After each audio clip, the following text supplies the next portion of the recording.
¿Qué tal? Buenos días, bienvenidos a una nueva sesión de las lecturas platónicas. En esta oportunidad vamos a leer el Gorgias.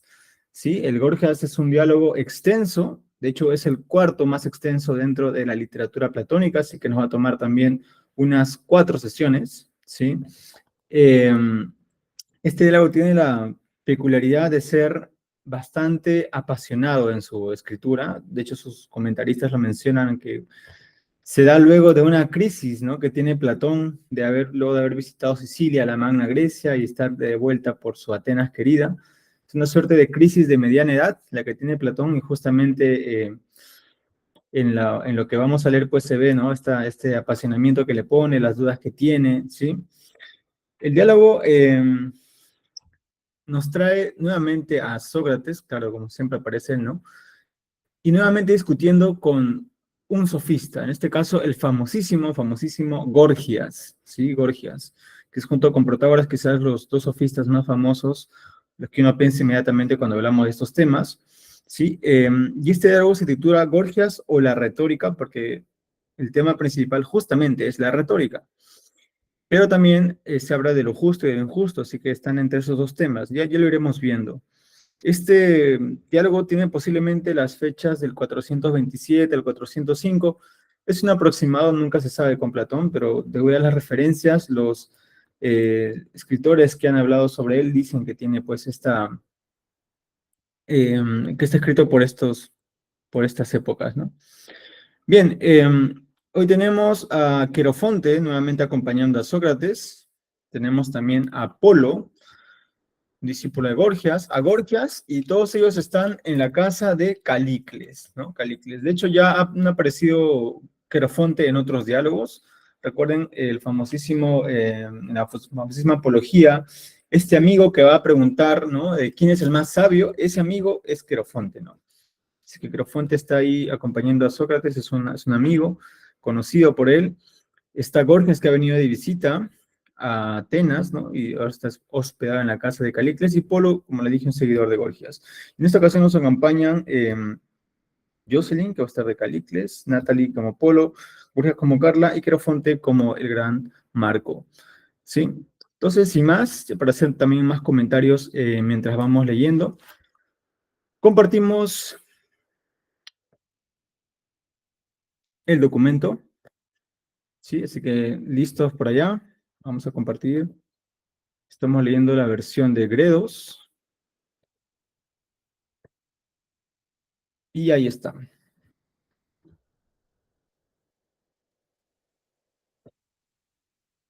Bien. Entonces empezamos. Aquí vamos a tener 4 escenas. Bueno, 4 escenas dentro de esta primera sesión. Ya, más o menos van a ser algo largas. Bueno, más de 10 minutos en promedio. Pero bueno, según la dinámica que se encuentran, porque acá los 4 personajes interactúan también, va a estar bastante también histriónico, ¿no? Bien, entonces empezamos con Calicles, ¿sí? De Calicles en 3, 2, 1 y ya. Así dicen que conviene llegar a la guerra y al combate, Sócrates. Mm. Quizás nos hemos retrasado y, como suele decirse, hemos llegado después de la fiesta. Y por cierto, después de una magnífica fiesta, pues hace un momento Borges ha disertado magistralmente sobre muchas y bellas cuestiones. Aquí tienes, Calicles, al responsable de nuestro retraso, Querofonte, que nos ha obligado a tenernos en el ágora. No importa, Sócrates, pues yo lo remediaré. Gorgias es amigo mío y repetirá su exposición ante nosotros, si te parece ahora o, si deseas, en otra ocasión. ¿Qué dices, Querofonte? ¿Desea Sócrates oír a Gorgias? Precisamente para eso hemos venido. Pues entonces vengan a mi casa cuando quieran. Gorgias se aloja en ella y disertará ante ustedes. Muy bien, Calicles, pero ¿estaría dispuesto Gorgias a dialogar con nosotros? Porque yo deseo preguntarle cuál es el poder de su arte y qué es lo que proclama y enseña. Que deje el resto de su exposición para otra vez, como tú dices. Lo mejor es preguntarle a él mismo, Sócrates, pues precisamente era este uno de los puntos de su exposición. Nos invitaba ahora mismo a que cada uno de los que aquí estamos le preguntara lo que quisiera y aseguraba que contestaría a todo. Entonces, bien, Querofonte, pregúntale. ¿Y qué debo preguntarle? ¿Qué es? ¿Y con esto qué quieres decir? Por ejemplo, si hiciera calzado, respondería sin duda que es zapatero. ¿No comprendes lo que te digo aún? Vale, te comprendo y voy a interrogarle. Dime, Gorgias, ¿es verdad lo que dice Calícles, que te ofreces voluntariamente a contestar a lo que se te propone? Es verdad, Querefonte. Así lo he proclamado hace un momento y sostengo que durante muchos años nadie me ha presentado una cuestión nueva para mí. Entonces responderás con facilidad, Gorgias. Puedes hacer prueba de ello, Querefonte. Por Zeus, Querofonte, si quieres, haz la prueba conmigo. Me parece que Gorgias está fatigado porque hace poco ha tratado sobre muchas cosas. ¿Qué dices, Polo? ¿Crees que tú contestas mejor que Gorgias? ¿Qué importa si respondo suficientemente a tus preguntas? No importa nada, pero ya que es tu deseo, contesta. Pregunta. Esta es mi pregunta. Si Gorgias fuera conocedor del mismo arte que su hermano Heródico, ¿qué nombre apropiado le daríamos? ¿No le daríamos el mismo que aquel? Sin duda. Así pues, nos expresaríamos con propiedad llamándole médico. Sí. Y si fuera experto en el mismo arte en que lo es Aristofonte, hijo de Aglaofonte, o que el hermano de Aristofonte, ¿qué nombre le daríamos para llamarle con propiedad? Es evidente que pintor. Pues en este caso, ¿de qué arte es conocedor y qué le llamaríamos para expresarnos rectamente? Existen entre los hombres, Querofonte, muchas artes elaboradas hábilmente partiendo de la experiencia. En efecto, la experiencia hace que nuestra vida avance con arreglo a una norma. En cambio, la inexperiencia la conduce al azar. De entre estas artes, unos ejercen unas y otras de modo distinto, y los mejores practican las más elevadas. Entre estos últimos se encuentra Gorgias, que cultiva la más bella de las artes. Parece, Gorgias, que Polo está bien preparado para pronunciar discursos, pero no cumple lo que prometió a Querofonte. ¿Qué dices exactamente, Sócrates? Me parece que no contesta plenamente a lo que se le pregunta. Pues interrógale tú si quieres. No, me gustaría más preguntarte a ti si estás dispuesto a contestar, pues por lo que ha dicho, es para mí evidente que Polo se ha ejercitado más en la llamada retórica que en dialogar. ¿Por qué, Sócrates? Porque al preguntarte, Querofonte, ¿qué arte profesa Gorgias? Tú alabas este arte como si alguien lo atacara, pero no respondes cuál es. Pues no he contestado que era la más bella. Sin duda, pero no se te preguntaba cómo es el arte de Gorgias, sino cuál es y qué se debe llamar a Gorgias. Del mismo modo que antes respondiste con exactitud y brevedad a los ejemplos que te propuso Querofonte, dime también ahora, ¿cuál es el arte de Gorgias? ¿Y qué nombre debemos dar a este? O mejor aún, Gorgias, dinos tú mismo qué debemos llamarte, en razón de qué eres hábil en qué arte. En la retórica, Sócrates. Sí, pues hay que llamarte orador. Y buen orador, Sócrates, si quieres llamarme lo que me ufano de ser, como decía Homero. Sí, sí quiero. Pues llámame así. Debemos decir también que eres capaz de hacer oradores a otros. Proclamo esto no solo aquí, sino también en otras partes. ¿Estarías dispuesto, Gorgias, a continuar dialogando como ahora lo estamos haciendo, preguntando unas veces y respondiendo otras, y dejar para otra ocasión esos largos discursos de los que Polo ha empezado a darnos una muestra? No dejes de cumplir lo que prometiste y disponte a contestar con brevedad a las preguntas. Ciertamente, Sócrates, algunas contestaciones requieren mayor amplitud. No obstante, intentaré responder con la máxima brevedad. Precisamente es esta también una de las cosas que afirmo. Nadie sería capaz de decir las mismas cosas en menos palabras que yo. Eso es lo que hace falta, Gorgias. Hazme una demostración de esto mismo, de la brevedad, y deja los largos discursos para otra vez. Así lo haré, y tendrás que decir que no has oído a nadie expresarse con mayor concisión. Veamos, pues, puesto que dices que conoces el arte de la retórica y que podrías hacer oradores a otros, dime, ¿de qué se ocupa la retórica? Por ejemplo, el arte de tejer se ocupa de la fabricación de los vestidos, ¿no es así? Sí, Y la música de la composición de melodías. sí. Por era, Gorgias, que me admiran tus respuestas, pues contestas con increíble brevedad. Creo, en efecto, Sócrates, que lo hago muy acertadamente. Tienes razón. Veamos, contéstame también así respecto a la retórica. ¿Cuál es el objeto de su conocimiento? Los discursos. ¿Qué discursos, Gorgias? ¿Acaso los que indican a los enfermos con qué régimen podrían sanar? No, Entonces la retórica no se refiere a todos los discursos, desde luego que no. pero sin embargo capacita a los hombres para hablar. Sí, ¿Les capacita también para pensar sobre las cuestiones de las que hablan? Pues cómo no, ¿No es verdad que la medicina que acabamos de nombrar hace a los hombres capaces de pensar y hablar sobre la curación de los enfermos? necesariamente. Luego, también la medicina, según parece, se ocupa de los discursos, Sí, por lo menos de los que se refieren a las enfermedades. exactamente. ¿Y la gimnasia no se ocupa también de los discursos que se refieren al buen o el mal estado de los cuerpos? Desde luego. Y por cierto, también las demás artes, Gorgias, están en la misma situación. Cada una de ellas se ocupa de los discursos que se refieren a su objeto. Eso parece. ¿Por qué entonces no llaman retóricas a las demás artes, ya que también se refieren a discursos? Se llama retórica a la que se ocupa de los discursos. Porque se podría decir que todo el conocimiento de las demás artes se refiere a operaciones manuales y a otras ocupaciones de esta clase, pero ninguna de estas obras manuales es propia de la retórica, sino que en ella toda la actividad y eficacia se producen por medio de la palabra. Por esta causa, yo estimo que el arte de la retórica se refiere a los discursos, y tengo razón, según afirmo. No sé si entiendo bien qué cualidad quieres atribuirle. Pronto voy a saberlo con más claridad. Contéstame, existen las artes, ¿no es verdad? Sí, Entre todas las artes, según mi opinión, hay unas en las que la actividad manual constituye la parte principal y necesitan poco de la palabra. Algunas de ellas no la necesitan en absoluto, sino que podrían llevar a cabo su función en silencio, como la pintura, la escultura y otras muchas. Me parece que dices que es con estas con las que no tiene relación de retórica, ¿no es así? sí, Sócrates, lo comprendes muy bien. Existen otras que ejercen toda su función por medio de la palabra y, por así decirlo, prescinden de la acción total o casi totalmente, por ejemplo, la aritmética, el cálculo, la geometría, las combinaciones en los juegos de azar y otras muchas artes, en algunas de las cuales la palabra y la acción son casi iguales, pero en la mayoría es la palabra la que predomina, e incluso solamente por medio de ella se lleva a cabo su realización y eficacia.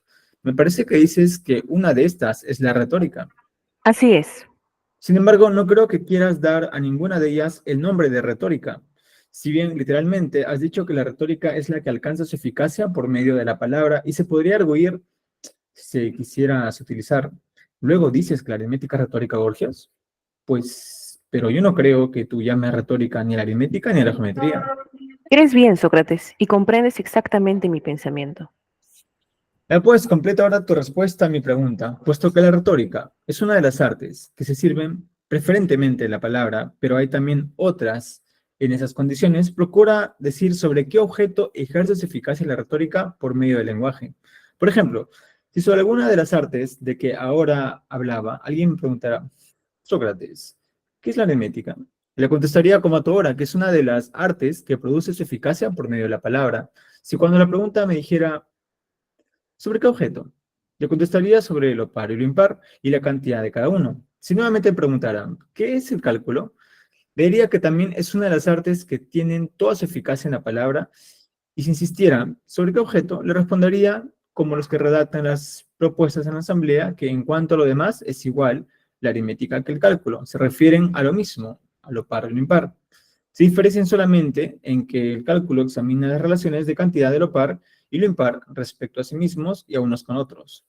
Y si se me interrogara por la astronomía, y al decir yo que también éste ejerce toda su eficacia por medio de la palabra, se me preguntara sobre qué objeto se aplica el lenguaje de la astronomía, Sócrates. Diría que sobre el curso de los astros, del Sol, de la Luna, y sobre la relación de velocidades entre unos con otros. Tu sensación sería acertada, Sócrates. Pues ahora tú también, Gorgias, la retórica es una de las artes que realizan toda su obra y son eficaces por medio de la palabra, ¿cierto? Así es. Bien, esta fue la primera escena, ¿sí? Eh, Entramos entonces en el escenario, estamos Sócrates llegando tarde, ¿no? Llegando tarde a una fiesta que ya pasó, a la fiesta de Calicles, y pues el responsable de que llegue tarde Sócrates es su amigo Querofonte, que lo obligó a detenerse en el ágora, ¿sí? Bueno, Querofonte, ya que él asume su responsabilidad, dice, bueno, Gorgias es mi amigo y de hecho él podría repetir el discurso que hizo si lo quiere, ¿no? Bueno, Sócrates dice, sí, yo quiero preguntarle cuál es el poder de su arte. Acá empezamos ya a hablar de lo que hace Gorgias, ¿no? Gorgias es un mago de la palabra, ¿sí? Gorgias, de hecho, tiene la tradición que viene desde Parménides, Empédocles, Gorgias, ¿sí? Es una triada. Parménides, el presocrático, Empédocles, el otro presocrático también de las 4 raíces, y luego viene Gorgias. Los tres tienen una misma tradición, ¿no? Esa tradición de seducir con las palabras, de poner las palabras como un asunto mágico, y de hecho, quien explora este asunto de esta tradición que viene, pues, del inframundo, ¿no? Es el señor Peter Kingsley, de hecho, en un libro que ha sacado recién, bueno, recién ha sido traducido, mejor dicho, Realidad, él tiene una sección en la que habla sobre Gorgias, y justamente comenta eso, ¿no? Él dice, por ejemplo, les leo una pequeña parte para más o menos entrar en el Gorgias. Dice, Gorgias llegó y conquistó la ciudad de Atenas, ¿no? Eh, los atenienses eran grandes amantes de las palabras, de la conversación inteligente, y él les dio lo que querían, pero nunca habían oído nada igual. Insistió en aparecer frente a la audiencia sin preparar ninguna charla ni ningún tema, ¿no? Como escuchamos ahorita. Pregúntame lo que quieras y yo te voy a responder. Lo que hacía era dejar que la propia audiencia le dijera los temas que debía argumentar. En cuanto a él, simplemente confiaba en la situación. Se rendía al momento, ¿sí? El momento, kairos, como solían denominar los griegos, era algo muy apreciado para él, muy preciado para él. Se dice que fue la primera persona en tratar este asunto como un tema en sí mismo, aunque algo bastante propio de él, nunca intentó definirlo, ¿sí? Él habla de cosas, pero no las define. Y no enseñó nada. Se reía de todo aquel que intentara dar a entender que él o cualquier otro tenían alguna cosa que enseñar. Él mismo no tenía una sabiduría particular que ofrecer, ni un cuerpo de conocimiento nada específico o preciso. Y en cuanto a por qué adoptó esta posición de no posición, los motivos que alegó siguen siendo muy claros. Explicó que la gente, por regla general, esta es parte muy importante, ¿sí? Explicó que la gente, por regla general, vive en un mundo totalmente dominado por el engaño, apatía. Nadie tiene auténtico deseo de la verdad, y si alguien lo tuviera, nunca podría distinguirla de la pura ficción. Así que solo queda una manera de influir en la gente o conmoverla. No se trata de intentar enseñarle alguna verdad, sino de saber persuadirla. Gorgias dijo que la palabra hablada, logos, que en esta traducción dice discurso, discurso es logos, es un poder mágico, un poder de puro engaño que puede hacer que cualquier cosa, por más ilusoria que sea, parezca verdad. Y la tarea de cualquier orador, de cualquier retor, sí, orador, de cualquier maestro, es usar esa magia, hacer trucos y engañar. Los filósofos, desde la época de Platón hasta nuestros días, han escuchado estas afirmaciones con una mezcla de espanto y desconfianza. Repiten una y otra vez que Gorgias, al describir las palabras como un poder de engaño, olvidó algo fundamental.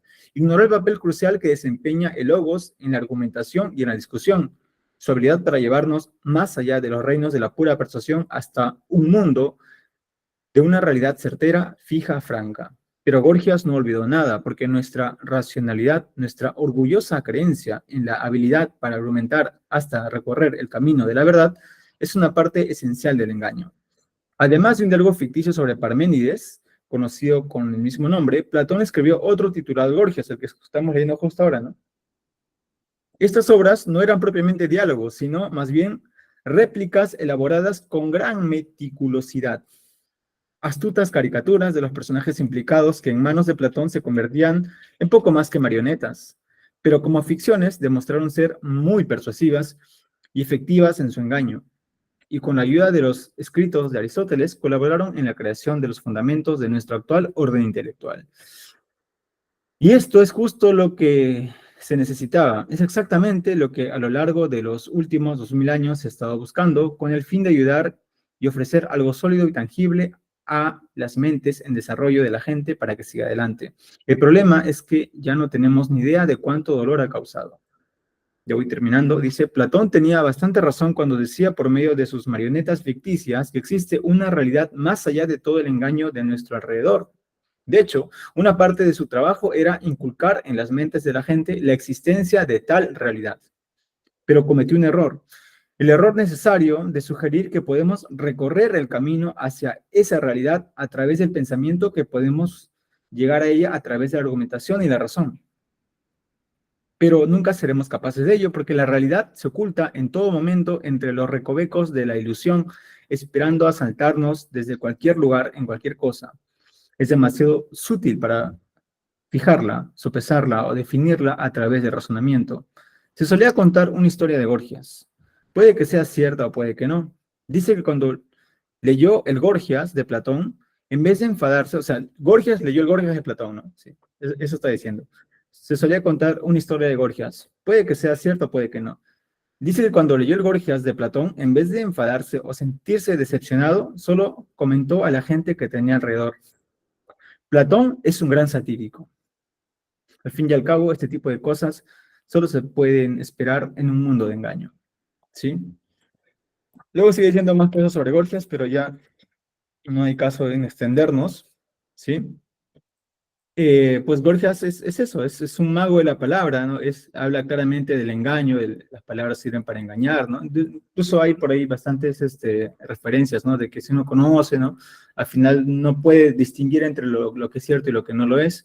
Bien, pues en este diálogo tenemos, como vemos, a un Gorgias un poco cansado, ¿sí? Porque ya ha hablado bastante, de hecho ha hecho un largo discurso. Ha disertado, dicen, ¿no? Ha disertado, ha hecho esta palabra en griego se dice un epidegnestai, ¿sí? Un discurso, ¿no? Un discurso largo, ¿no? Y pues está algo cansado ya de este largo discurso, y como se dan cuenta, en primer lugar aparecen sus defensores, bueno, su defensor, ¿no? Tanto de Sócrates como de Gorgias, ¿no? Es decir, Querofonte habla en nombre de Sócrates, y en este caso, Polo, ¿sí? Va a responder en nombre de Gorgias, ¿no? Y claro, como son dos discípulos hablándose uno con otros, no llegan a algo, ¿no? De hecho, Polo le pinta muy bien esto, ¿no? ¿Qué hace? Dice, es el mejor, en el mejor de las mejores artes, ¿no? Porque practica las artes más elevadas, en fin. Y empieza a dar este discurso de que la experiencia, ¿no? Las artes vienen de la experiencia, y claro, en verdad es un discurso retórico el que está proponiendo Gorgias, Polo, perdón, como dice Sócrates después, ¿no? Pero dice cosas muy interesantes, ¿no? Por esto, ¿no? Lo apunté por acá, dice, por ejemplo, ¿no? Que la experiencia hace que nuestra vida avance con arreglo a una norma. En verdad acá dice arte en griego, ¿sí? No dice norma, ¿sí? En cambio, la inexperiencia nos conduce hacia el azar, ¿sí? Una idea interesante. Y que los mejores practican las mejores artes, ¿no? Bien, luego ya de que ellos empiezan su discusión, Gorgias y Sócrates se ponen a conversar, y esta vez ya los maestros, ¿no? Y ahí empiezan pues la distinción entre quien dialoga y entre quien aplica la retórica, ¿no? ¿Sí? Y Sócrates le dice a Gorgias, no, mira, tu discípulo Polo se ejercita más en la retórica que en el dialogar, ¿no? Es como si fuera una suerte de cosas opuestas. Una cosa es dialogar, otra cosa es tú querer ganar la discusión, ¿sí? Son cosas muy distintas. Y claro, luego le preguntan por qué y empiezan a hablar, ¿no? De sí, porque, bueno, en fin, no ha contestado la pregunta, la ha evadido, ¿no? Y acá le pregunta ya directamente, ya, ¿en qué eres hábil, Gorgias? Gorgias dice, en la retórica. Soy un retórico, ¿sí? Entonces se te llama retórico. Bueno, acá la traducción dice orador, pero dice rétora, ¿no? Dice, sí, sí, y soy un buen retórico, ¿no? Y luego empiezan a hablar sobre esto. Si puede enseñar retórica, él dice que sí, efecto, ¿no? ¿Y cuál es el objeto de su conocimiento? Los logos, ¿no? Discursos, acá dice logos, ¿no? Él habla sobre los logos, ¿no? Y Sócrates empieza a cuestionarle, pero bueno, la retórica no es el único arte, ¿no? Que se centra en el logos, también hay otras más, y pone los ejemplos de la medicina, pone los ejemplos de la aritmética, ¿no? Y Gorgias se pone un poco más ya sutil y dice, hay artes que tienen que ver con lo manual, ¿no? Con lo manual, y otras que tienen que ver con la palabra. Y la retórica no se refiere a las artes manuales, sino a la de la palabra, ¿no? En un momento la acepta, Sócrates dice, bueno, sí, puede ser, pero también hay otras artes que también usan la palabra, ¿no? Entonces ahí se quedan en la discusión ahorita, en que la retórica es el arte de la palabra y no es el arte de la manual, ¿no? Ya, pero falta todavía definir un poquito más aquí. ¿Algún comentario en esta primera parte? ¿Algo que quisieran ver, comentar, apuntar? ¿Sí? Marco, te escuchamos. Sí, Max. Bueno, me pareció muy interesante lo que mencionaste justamente sobre lo de Quisle, esta línea entre Parmenides, Empédocles, Gorgias. Empédocles y Gorgias, y ver cómo se fue, pues, la palabra no llamaría desarrollo, pero digamos que ese dinamismo, ¿no? Que se fue dando, porque primero en Parménides la persuasión se da a partir de la verdad, ¿no? O sea, hay una verdad Claro, que persuade, y lo sí, persuade mediante la palabra, ¿no? Que es la unión palabra y pensamiento. Se llega a Gorgias y por lo que estamos viendo es una persuasión por mor a la persuasión, ¿no? Hay algo de sentido en las palabras de Gorgias, y lo hace ver también Sócrates. Pero ya en la segunda sofística hay una palabra sin ser, ¿no? O sin vida, es decir, puro esqueleto de discurso, puro instrumento y nada más, ¿no? Eso ujú. es interesante cómo al final, pues, esto de persuasión a partir de la verdad se convirtió solamente en palabras sin más. Sí, sí, justamente Marco, y en la misma texto de Kingsley, él dice luego, ¿no? Al final, mira, Gorgias lo que hace es dice todo lo contrario de lo que dice Parménides, pero justamente eso hace que estén ligados por la misma tradición, porque al final, ¿qué te está diciendo? Las palabras nos crean mundos irreales, ¿sí? Las palabras pueden, pues, eh, engañar únicamente, entonces hay que trascender ese engaño de las palabras y hay que ir al mundo de lo real, o sea, la realidad más real, ¿no? Que está más allá de las palabras. Sí, o sea, a pesar de que se contradigan, están en verdad en la misma sintonía porque al final, claro, no son las palabras las que nos dan la realidad, ¿no? Es una fuerte crítica, pues, a la filosofía del lenguaje, si queremos llamarlo, ¿no? Porque al final las palabras no crean realidad. Bueno, dentro de esta tradición se entiende más o menos así. Eh, Jocelyn, te escuchamos. Sí, bueno, igual me hace un poquito de ruido, tal vez un poquito eh, colocar en blanco y negro, también no no tan blanco y negro como lo pinta un poquito Kingsley. Me gustaría también repasar lo de Romilly, pero hace tiempo que no lo veo porque ahí justamente destacaba los aspectos obviamente más pedagógicos y más tal vez un poquito más positivos de Gorgias. En todo caso, queda como tarea mía repasar lo de Romilly para la siguiente sesión y ver justamente cuáles son los puntos más destacados de esto, porque de todas maneras, aparte de la argumentación, también está el amor por las palabras dentro del mismo, no solo el desprecio por las palabras, sino también el valor en lo que puede generar las palabras, ¿no? En Claro. esto justamente, ¿no? Del apasionamiento que traen ellas y que pueden cambiar emociones, ¿no? Eso también está en Gorgias. Entonces, si quisiera darle esa leída otra vez a Romilly, que lástima que no tuve el tiempo para poder leerlo ahí, pero igual queda como tarea el repasar lo de Romilly y repasar en realidad todo el texto de Romilly, porque también ahí recuperamos tal vez la grandeza de los sofistas de Atenas, ¿no? Justamente en su libro titulado Los grandes sofistas de Atenas de Pericles, para justamente no sesgarnos un poquito, porque Platón les va a dar de alma, siempre a los sofistas, y nos lo va a Y pintar como caricaturas. sí, como caricaturas. Entonces, para revalorizar a los sofistas está Romilly y muchos otros también, pero creo que partir por Jacqueline de Romilly y sus grandes sofistas de la Atenas de Pericles es de todas maneras ingresar por ahí para reconocer a los sofistas. Lo otro es que bueno, primero en la parte resaltada que también dijiste de lo de la experiencia que lleva el arte, la experiencia del azar, definitivamente esto es parte de ya de la sabiduría más, pues, tanto de Atenas como de Grecia, que después inclusive va a ser sistematizado por Aristóteles, ¿no? Que igual Mm, va a partir con estos niveles de sabiduría y más o menos por ahí quería llevarlo, me imagino, Polo. Polo, Polo. la idea, ¿no? Pero la pregunta que siempre va, bueno, una de las preguntas que se retoman con Platón y también, me imagino, derivan también de Sócrates, es, ¿pero qué función cumple, no? La función que cumple el, a quien van a interrogar, la función que cumplen dentro de la humanidad, ¿no? Me gusta mucho ver que siempre pregunta, pero ¿quién es? No solamente quién es con sentido ontológico, sino sobre todo la función que cumple dentro de la sociedad humana, ¿no? ¿Cuál es su función? Inclusive hasta casi preguntando cuál es la utilidad, porque recordemos que Platón lo que busca es soluciones de todas maneras útiles para salvar lo que sería la polis, ¿no? Entonces, me gusta que siempre aterricemos con esto, ¿no? Pero ¿quién eres? Como preguntas, Y otra cosa que ya se ha estado repitiendo también de sesiones anteriores, bueno, de textos anteriores, es el reclamo también a la brevedad frente a los largos discursos, ¿no?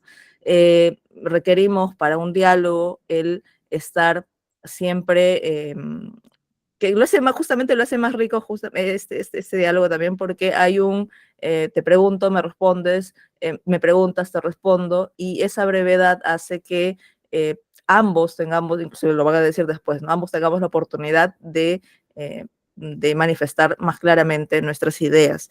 Ese es otro ya que está repitiéndose, es parte del método que nos está mostrando Platón, ¿no? En sus textos. Lo demás, creo que igual ya nos está colocando poco a poco cómo va con este método de, uno, de la brevedad y dos, de siempre apuntar a refinar el concepto, y me interesó mucho esto de la definición, ¿no? Claro, si se está enfrentando a alguien que huye tal vez de una definición, lo que acá vamos a buscar es definiciones, ¿no? Entonces, aquí se nota muy bien esta técnica, este método de ir a las definiciones, ¿no? No ir, por ejemplo, de sacar tal vez caminos alternos, sino siempre ir puliendo la definición, ¿no? ¿Qué es la retórica? La retórica son los discursos, pero bueno, los discursos puede hablar de varias formas, son los que te hacen pensar y hablar, que se sirve preferentemente de la palabra, y así vamos definiendo poco a poco lo que sería la definición precisa de tu función dentro de la sociedad humana, ¿no? Comentarios, digamos, que me viene acá de esta primera parte. Muchas gracias, Max. Gracias, Jocelyn. Y de hecho, Guthrie, hablando del método y esto de la conversación, ¿no? Dice que justamente en este diálogo se ve claramente, incluso el mismo Sócrates dice, ¿no? ¿Cuál es el método que él utiliza para conversar con alguien, ¿no? Eso ya vamos a ver cuando lleguemos a la línea 453A, ¿sí? Ahí es como que se sacara por un momento su máscara y te dijera, mira, yo estoy haciendo esto cuando converso con alguien, ¿no? Es bastante fascinante. De hecho, creo que es el único texto en el cual lo hace. Ya llegaremos ahí.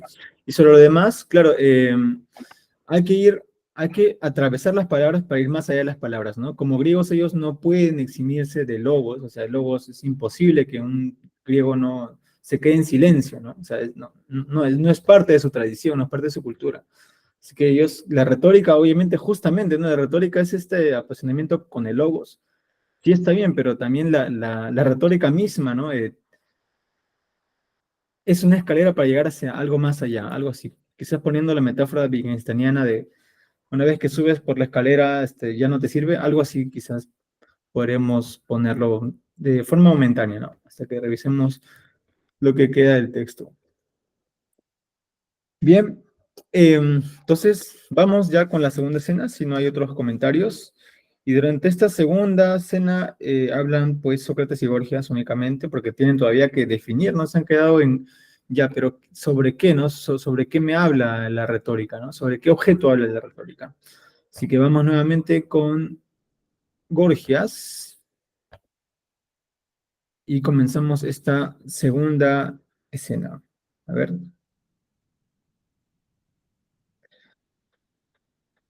Sí, parece que ya cargó. Ya, listo.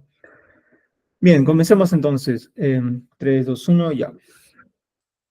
Di, Gorgias, ¿sobre qué objeto? ¿Cuál es entre todas las cosas aquella de la que tratan estos discursos de que se sirve la retórica? Los más importantes y excelentes de los asuntos humanos. Pero Gorgias, también esa respuesta es discutible y aún carece de precisión. Supongo que habrás oído cantar en los banquetes ese escolio en el que, al enumerar los bienes humanos, se dice que lo mejor es tener salud.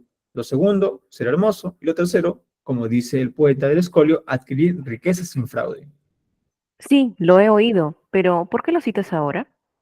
Porque si, por ejemplo, estuvieran delante de ti los que profesan las artes que alabó el autor del escolio, el médico, el maestro de gimnasia y el banquero, y en primer lugar dijera el médico, Sócrates, Gorgias te engaña, te engaña.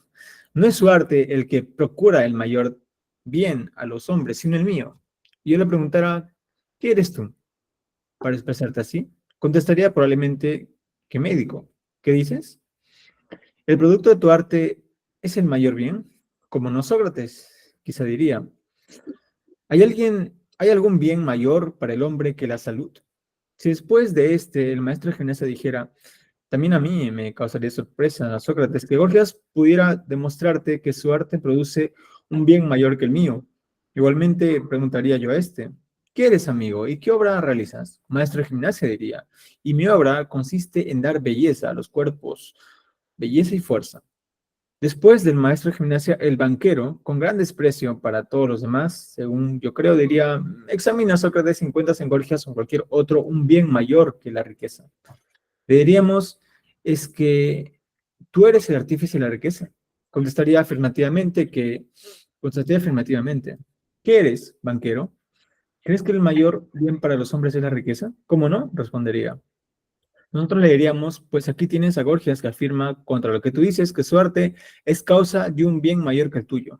Es evidente que después de tal afirmación, él preguntaría, ¿qué bien es este? Y conteste Gorgias. Pues bien, Gorgias, piensa que ellos y yo te hacemos esta pregunta y contéstanos. ¿Cuál es ese bien que, según dices, es el mayor para los hombres y del que tú eres artífice? El que, en realidad, Sócrates, es el mayor bien y les procura la libertad y a la vez permite a cada uno dominar a los demás en su propia ciudad. ¿Qué quieres decir? Ser capaz de persuadir, por medio de la palabra, a los jueces en el tribunal, a los consejeros en el consejo, al pueblo en la asamblea y en toda reunión en que se trate de asuntos públicos. En efecto, en virtud de este poder, serán tus esclavos el médico y el maestro de gimnasia. Y en cuanto a ese banquero, se verá que no ha adquirido la riqueza para sí mismo, sino para otro, para ti, que eres capaz de hablar y persuadir a la multitud. Me parece, Gorgias, que ahora has expuesto casi con exactitud lo que según tú es la retórica. Y si te he entendido bien, dices que es el artífice de la persuasión y que toda su actividad y coronamiento de su obra acaban en esto. ¿Puedes decir que su potencia se extiende a más que a producir la persuasión en el ánimo de los oyentes? A nada más, Sócrates, me parece que la has definido suficientemente. Este es, en efecto, su objeto fundamental. Escucha pues, Gorgias, es preciso sin duda que sepas que si hay alguien que al dialogar quiera conocer exactamente el objeto sobre el que se discute, yo estoy persuadido de que soy uno de ellos. Creo que tú también eres así. ¿Qué lo dices, Sócrates? Voy a explicártelo. Debo advertirte que yo no sé cuál es en realidad la persuasión que, según tú, produce la retórica, ni sobre qué objetos, aunque sospecho a qué persuasión te refieres y sobre qué. No obstante, voy a preguntarte qué clase de persuasión produce a tu juicio la retórica y sobre qué cosas. ¿Por qué suponiéndolo te interrogo en lugar de decirlo yo mismo? No es por ti, sino por nuestra conversación, para que avance de modo que nos aclare todo lo posible el objeto sobre el que discutimos. Examina si te parece justo mi modo de interrogar. Por ejemplo, si te hubiera preguntado, ¿qué pintor es Euxis? Y me hubieras contestado que es pintor de animales, ¿no tendría razón en volver a preguntarte qué clase de animales pinta y de qué modo? Sin duda. ¿Acaso porque también hay otros pintores que pintan otras muchas especies de animales? Sí, Pero si solo Zeuxis los pintara, ¿no hubiera sido perfecta tu contestación? evidentemente. Pues sí, también respecto a la retórica, si tú crees que solo ella produce la persuasión o también la producen otras artes, quiero decir que si el que enseña cualquier cosa consigue convencer de lo que enseña o no. Sí que convence, Sócrates, y más que nadie. Bien, volvamos de nuevo a las mismas artes de que ahora hablábamos. ¿No nos enseña en la aritmética y el maestro de ella todo lo que tiene en relación con el número? Desde luego. ¿No nos convencen también?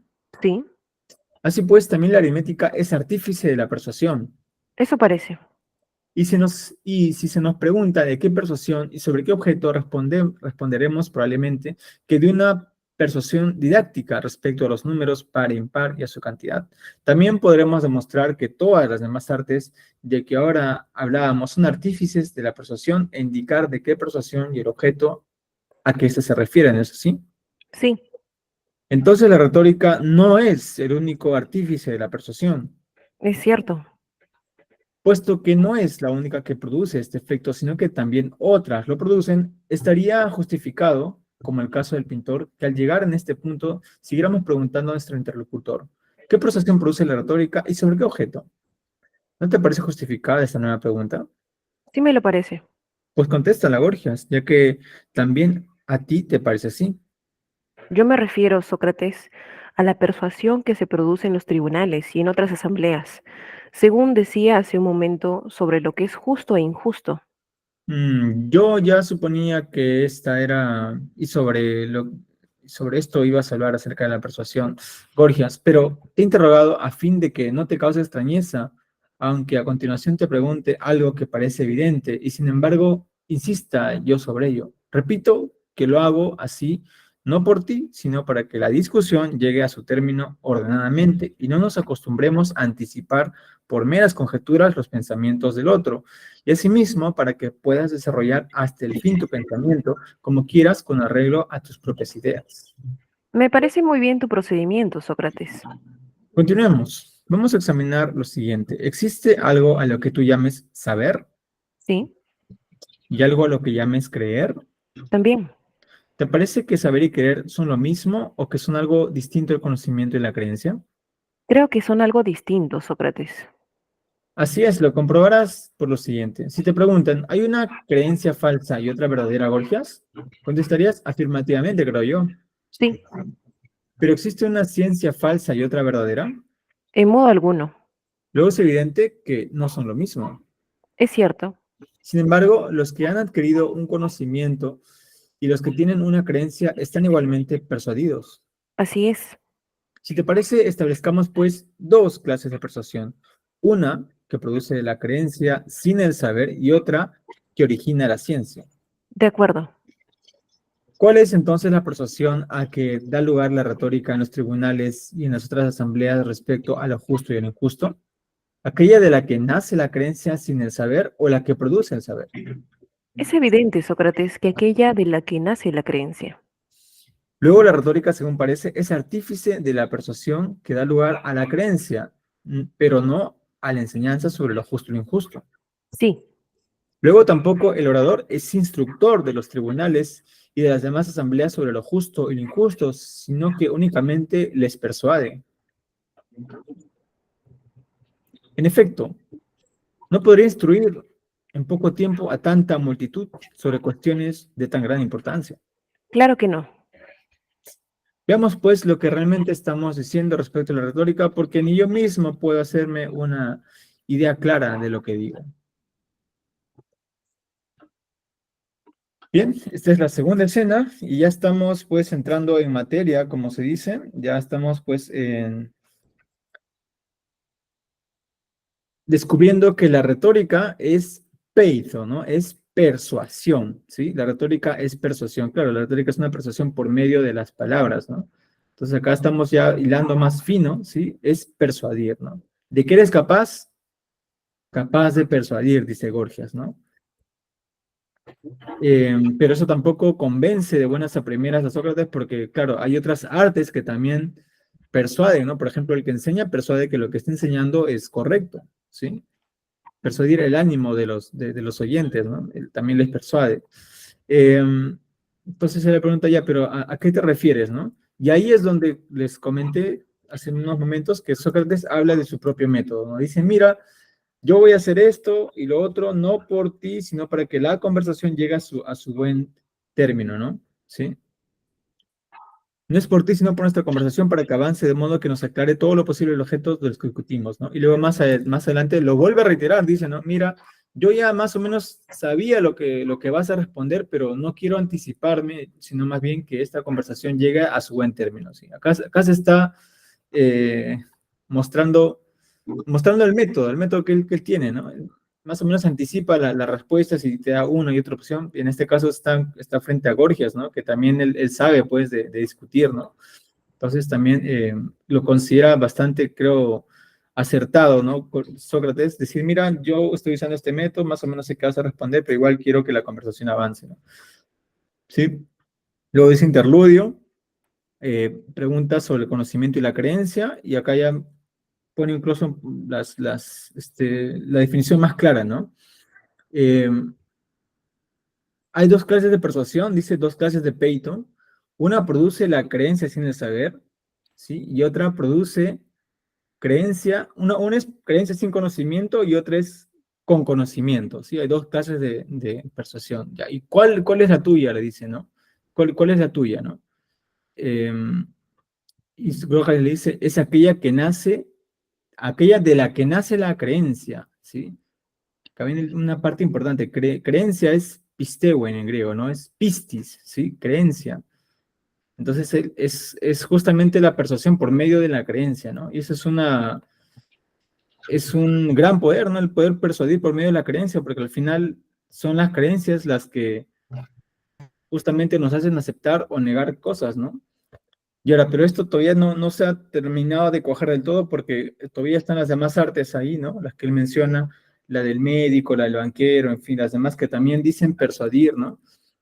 Y ya que Gorgias menciona que su arte persuade en asamblea, entonces Sócrates luego va a decir, ya, pero en la asamblea también se hacen otras cosas, ¿no? Entonces, ¿qué valor tiene tu arte dentro de este mundo de las asambleas, ¿no? Ya que justamente supera, según tú dices, Gorgias, tanto al médico, al maestro de gimnasia, al banquero, porque él persuade, ¿no? Ya, pero cuando está en la asamblea, que es donde justamente se expresa este arte de persuadir, ¿qué hace de forma más precisa, ¿no? Eso ya lo va a decir en la tercera escena, ¿no? Bien, entonces, ¿qué les parece este tema de la persuasión, ¿no? La persuasión por medio de las palabras. El peito, ¿sí? Justamente es por lo cual Gorgias también fue conocido, ¿no? Porque sabía persuadir y también enseñaba a los demás a persuadir, ¿no? Lo que hacen los sofistas, ¿no? También te enseñan su arte, ¿no? Sí, un arte muy útil, recuerden, en esta época, para, pues, entrar en los magistrados, en los magisterios, ¿no?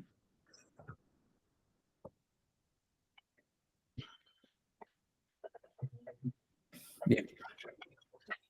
Bueno, Max, creo que yo podría decir, de acuerdo a mi experiencia, yo he Súper. asistido a 2 escuelas de oratoria. Y, Mira, ya. ujú, y en la primera escuela, bueno, más nos enseñaron acerca del protocolo, de cómo dirigirte a determinado escenario, cómo estructurar un discurso de acuerdo a cada situación que se te podría presentar. Y en la segunda escuela, más se enfocaban en la etiqueta. Entonces creo que no en la actualidad, al menos en Perú, en Lima, no se está enseñando la oratoria como parte de la retórica o como el arte de la persuasión, ¿no? Creo que es muy interesante el punto de vista de Gorgias, que lo enfoca de esa forma, que incluso se podría decir que podría, podría causar que se enfoque a la manipulación de la persona, ¿no? De las Exacto. personas y de manipulación de la verdad. Sí, y justamente eso es lo que se va a criticar más adelante, como ya lo leo en el texto, ¿no? Claro, él dice, mira, el arte se puede usar para esto y para esto, pero en este caso, para bien o para mal, pero en este caso no es culpa del arte, sino de quien usa el arte, ¿no? Claro, uno puede pues, usar la persuasión, ¿no? Como una herramienta para un fin, ¿no? Y ahí el tema es los fines para el cual se utiliza la persuasión, ¿sí? Ujú. Y claro, en el campo político es esto muchísimo más evidente, ¿no? Ahora ya estamos en Perú, estamos pronto a que se elijan candidatos. Bueno, ya se están inscribiendo candidatos para presidenciales y pues vamos a estar bastante llenos de políticos que quieren persuadir, ¿no? De que son mejores que los demás, en fin. O sea, en el campo de la política se nota más, ¿no? Se nota más este tema del poder de la persuasión. Eh, a ver, Marco, ¿te escuchamos? Sí, creo que también se genera otra cuestión, ¿no? O sea, ¿qué tanto el maestro o el profesor es responsable de lo que enseña, ¿no? Porque más allá de lo que dice Gorgias, que bueno, que él enseña, pero quien usa ya es quien pues daña, ¿no? Y él no tiene consecuencia de lo que está enseñando, habría que verlo con cautela, ¿no? Porque en cierta manera el maestro es quien se encarga de formar al individuo para que muestre justamente esta arte, ¿no? O sea, sería cómo estás enseñando a tus discípulos y pues tus discípulos obviamente lo van a mostrar mediante sus acciones, sus hechos y pensamiento. Claro, claro. Y justamente Gorgias también, y Sócrates hace recordar, ¿no? Que él hablaba sobre persuasión y sobre lo justo y lo injusto. Así que también por ahí entra el tema ético, ¿no? Ujú. La persuasión, dice Gorgias, que se produce en los tribunales y en otras asambleas, según decía hace un momento, sobre lo que es justo y lo injusto. Así que también no se puede escapar del mundo antiguo también al aspecto ético, ¿no? ¿Sí? Y sobre eso van a discutir más adelante también. Entonces, a ver, Jocelyn, y luego ya vamos a la tercera escena. Sí, bueno, solamente indicar que, bueno, acá ya estamos entrando a lo que sería, o tal vez por lo que escribió también, no, como la mayoría de los escritos de Platón en el ámbito de la política. De hecho, lo justo y lo injusto, que podríamos ponerlo en la ética, pero sobre todo en ámbito griego es política, ¿no? Política de la cual está introducida la ética, y eso explica bien más Aristóteles. Pero que en realidad no, o sea, Aristóteles lo sistematiza, pero que es entendido por la comunidad griega desde antaño. Y precisamente ahora que había puesto eso de la función, o sea, qué función cumple tal persona en la humanidad, vendría a ser dentro de la sociedad política, ¿no? O sea, ¿cuál es tu función, Gorgias, como sofista y retórico dentro de la sociedad política, ¿no? Sí, tú vas a persuadir en asuntos políticos, pero veamos con detalles y con pinzas cómo funciona tu persuasión dentro del ámbito político, ¿no? Y justamente acá pone estas dos vías, bastante interesante, ¿no? Pone dos vías, dos caminos bastante bien planteados, como que hasta demarcados, o es esto o es el otro, ¿no? Te dice, o es creencia sin saber o es ciencia. Aduciendo luego, me imagino ya por dónde va a llevar, ya uno ya intuye más o menos por dónde va a llevar Platón el camino, ¿no? Y de hecho, el método me interesa porque el método del diálogo, si ya entendemos que esto nos lleva a una pregunta también por la función dentro de la sociedad política, también te está instruyendo de algún modo a cómo deberías actuar en las asambleas políticas, ¿no?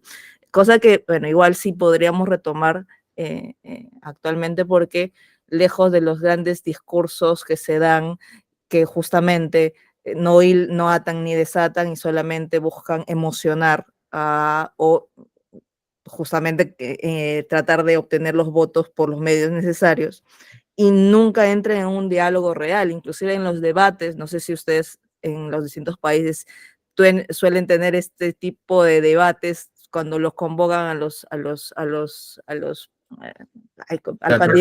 candidatos, y tú los ves y eso no es un diálogo, pero ni a balazos. O sea, ellos no hablan entre ellos. Es más, lo que hacen es simplemente hacer un speech para que votes por ellos y también en contra de los otros. O sea, ahí no hay diálogo, pero nada, o sea, eso no se da. Cosa que es lo que exige ahorita, bueno, Sócrates, Platón, ¿no? Platón dice, vamos a hacer esto, punto 1, punto 2, y así es como vamos a proceder. Y esto no solamente en este diálogo, sino también en el ámbito político, ¿no? Así es como se debería dar, porque así es donde vamos a llegar a definiciones precisas, que es lo que necesito para la vida útil, ¿no? Bastante interesante cómo lo plantea acá Platón, ¿no? Platón es Platón. Gracias. Sí, justamente, claro, nos sirve los clásicos para ver en el espejo de nuestra realidad, ¿no? Y claramente, pues, nuestras democracias, ¿no? Que como se le llaman, nuestras democracias representativas, en verdad, no sé a quién representa, pero bueno, al menos creo que eh, el propio nombre está distorsionado, ¿no? Autorrepresentativa sería, ¿no? Democracia autorrepresentativa, sí, es que es democracia también. Ok, vamos a la tercera escena. Y acá entra también Querofonte, entra por ahí y decir unas cuantas cositas. Y vamos con Sócrates y Gorgias nuevamente, hablando de justamente lo que mencionaba Jocelyn, la función política que cumple, pues, los discursos, ¿no? El retor. ¿Dónde está su persuasión, su peito? ¿Dónde está el poder que tiene? Sigamos entonces. Cuando en la ciudad se celebra una asamblea para elegir médicos o constructores de naves o cualquier otra clase de artesanos, no es cierto que en esta ocasión el orador no debería dar su opinión? Pues es evidente que en cada elección se debe preferir al más hábil en su oficio.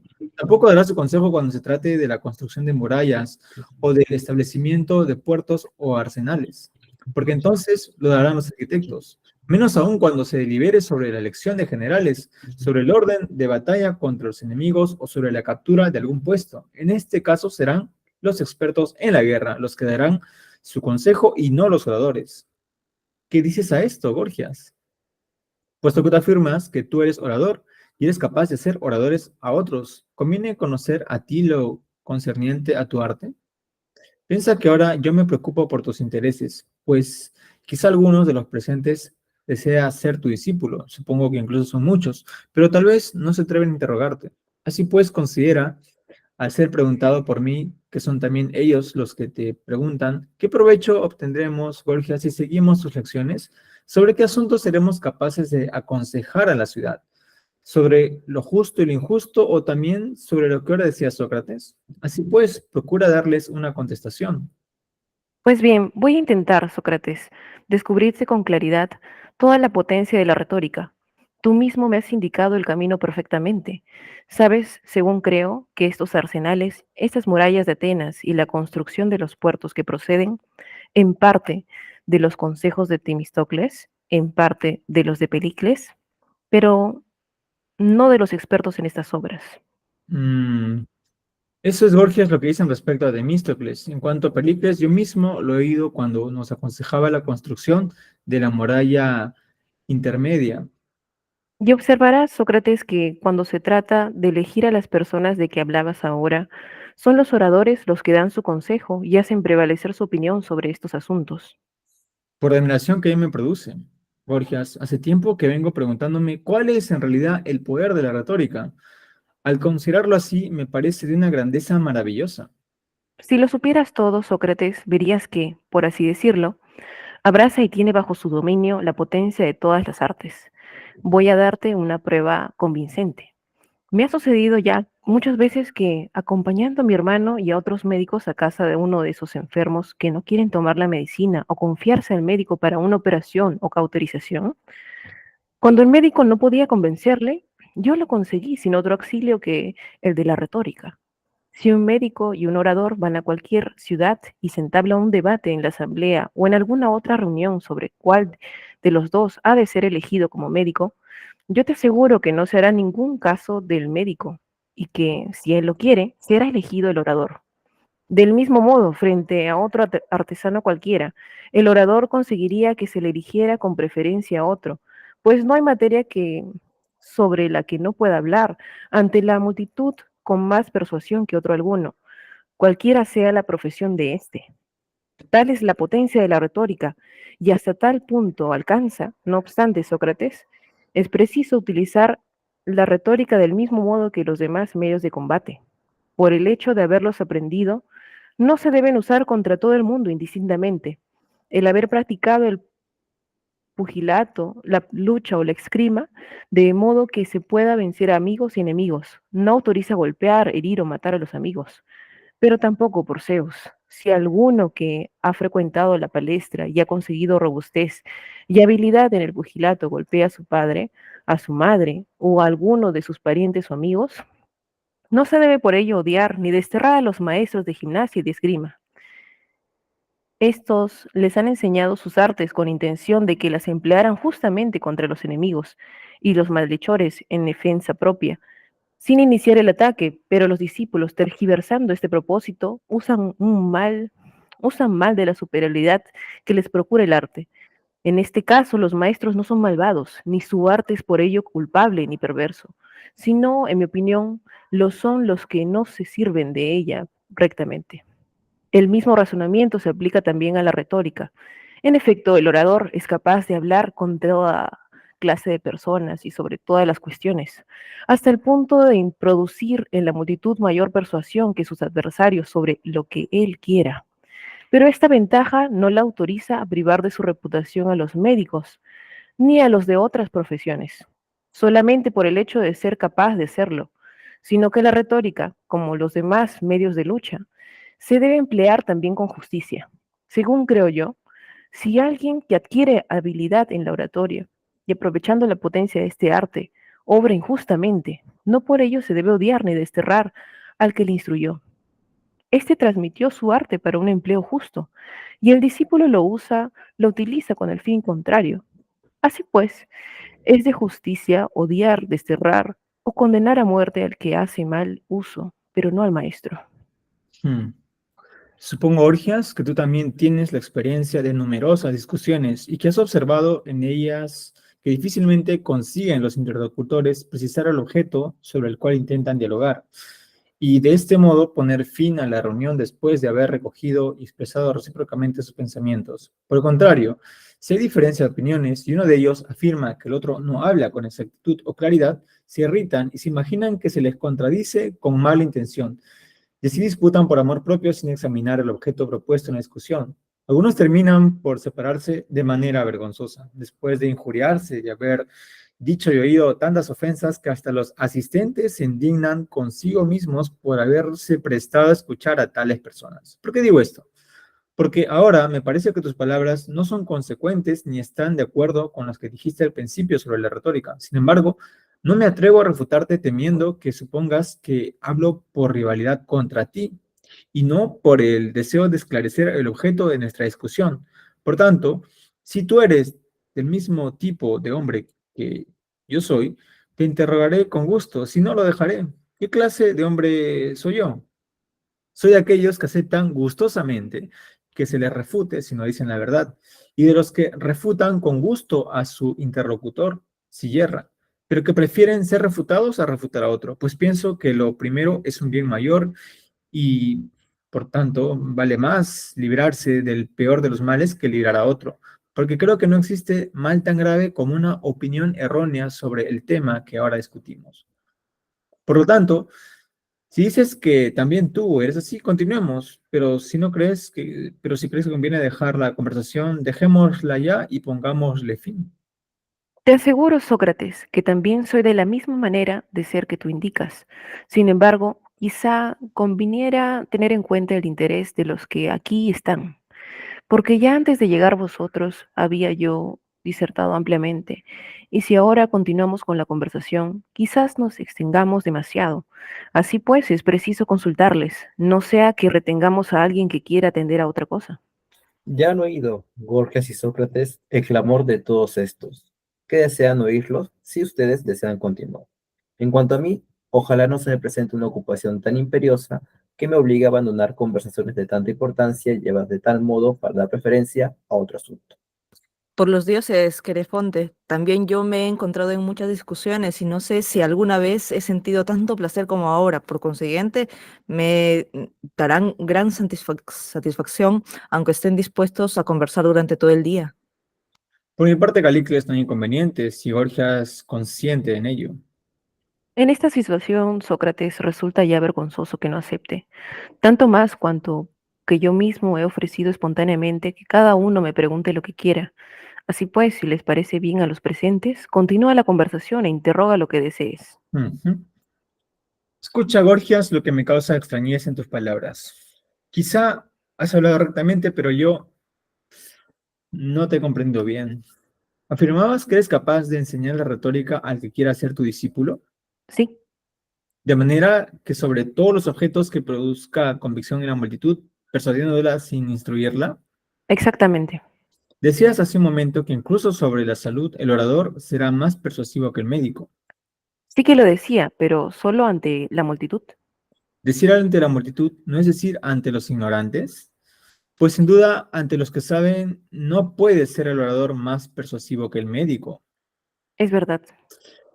Y si es más persuasivo que el médico, resulta más persuasivo que el que sabe, Así es. sin ser médico, ¿no es cierto? Sí, El que no es médico es ignorante y el médico sabe. es evidente. Luego, ante ignorantes, el que no sabe será más persuasivo que el que sabe, puesto que el orador aventaja al médico. ¿Resulta esto o no? En este caso, al menos, sí resulta.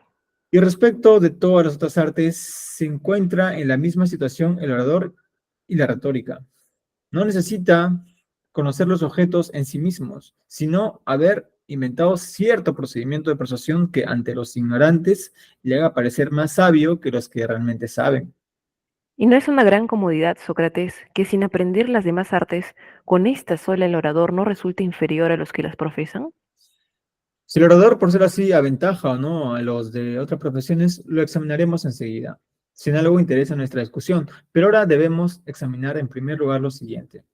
Respecto a lo justo y lo injusto, lo bello y lo feo, lo bueno y lo malo, el conocimiento y la retórica se encuentra en la misma situación que respecto a la salud y a los objetos de las otras artes, y desconociendo en ellas qué es bueno o malo, qué es bello o feo, y qué es justo o injusto, se ha procurado sobre estas cuestiones un medio de persuasión que le permite aparecer ante los ignorantes como más sabio que el que realmente sabe, aunque él no sepa.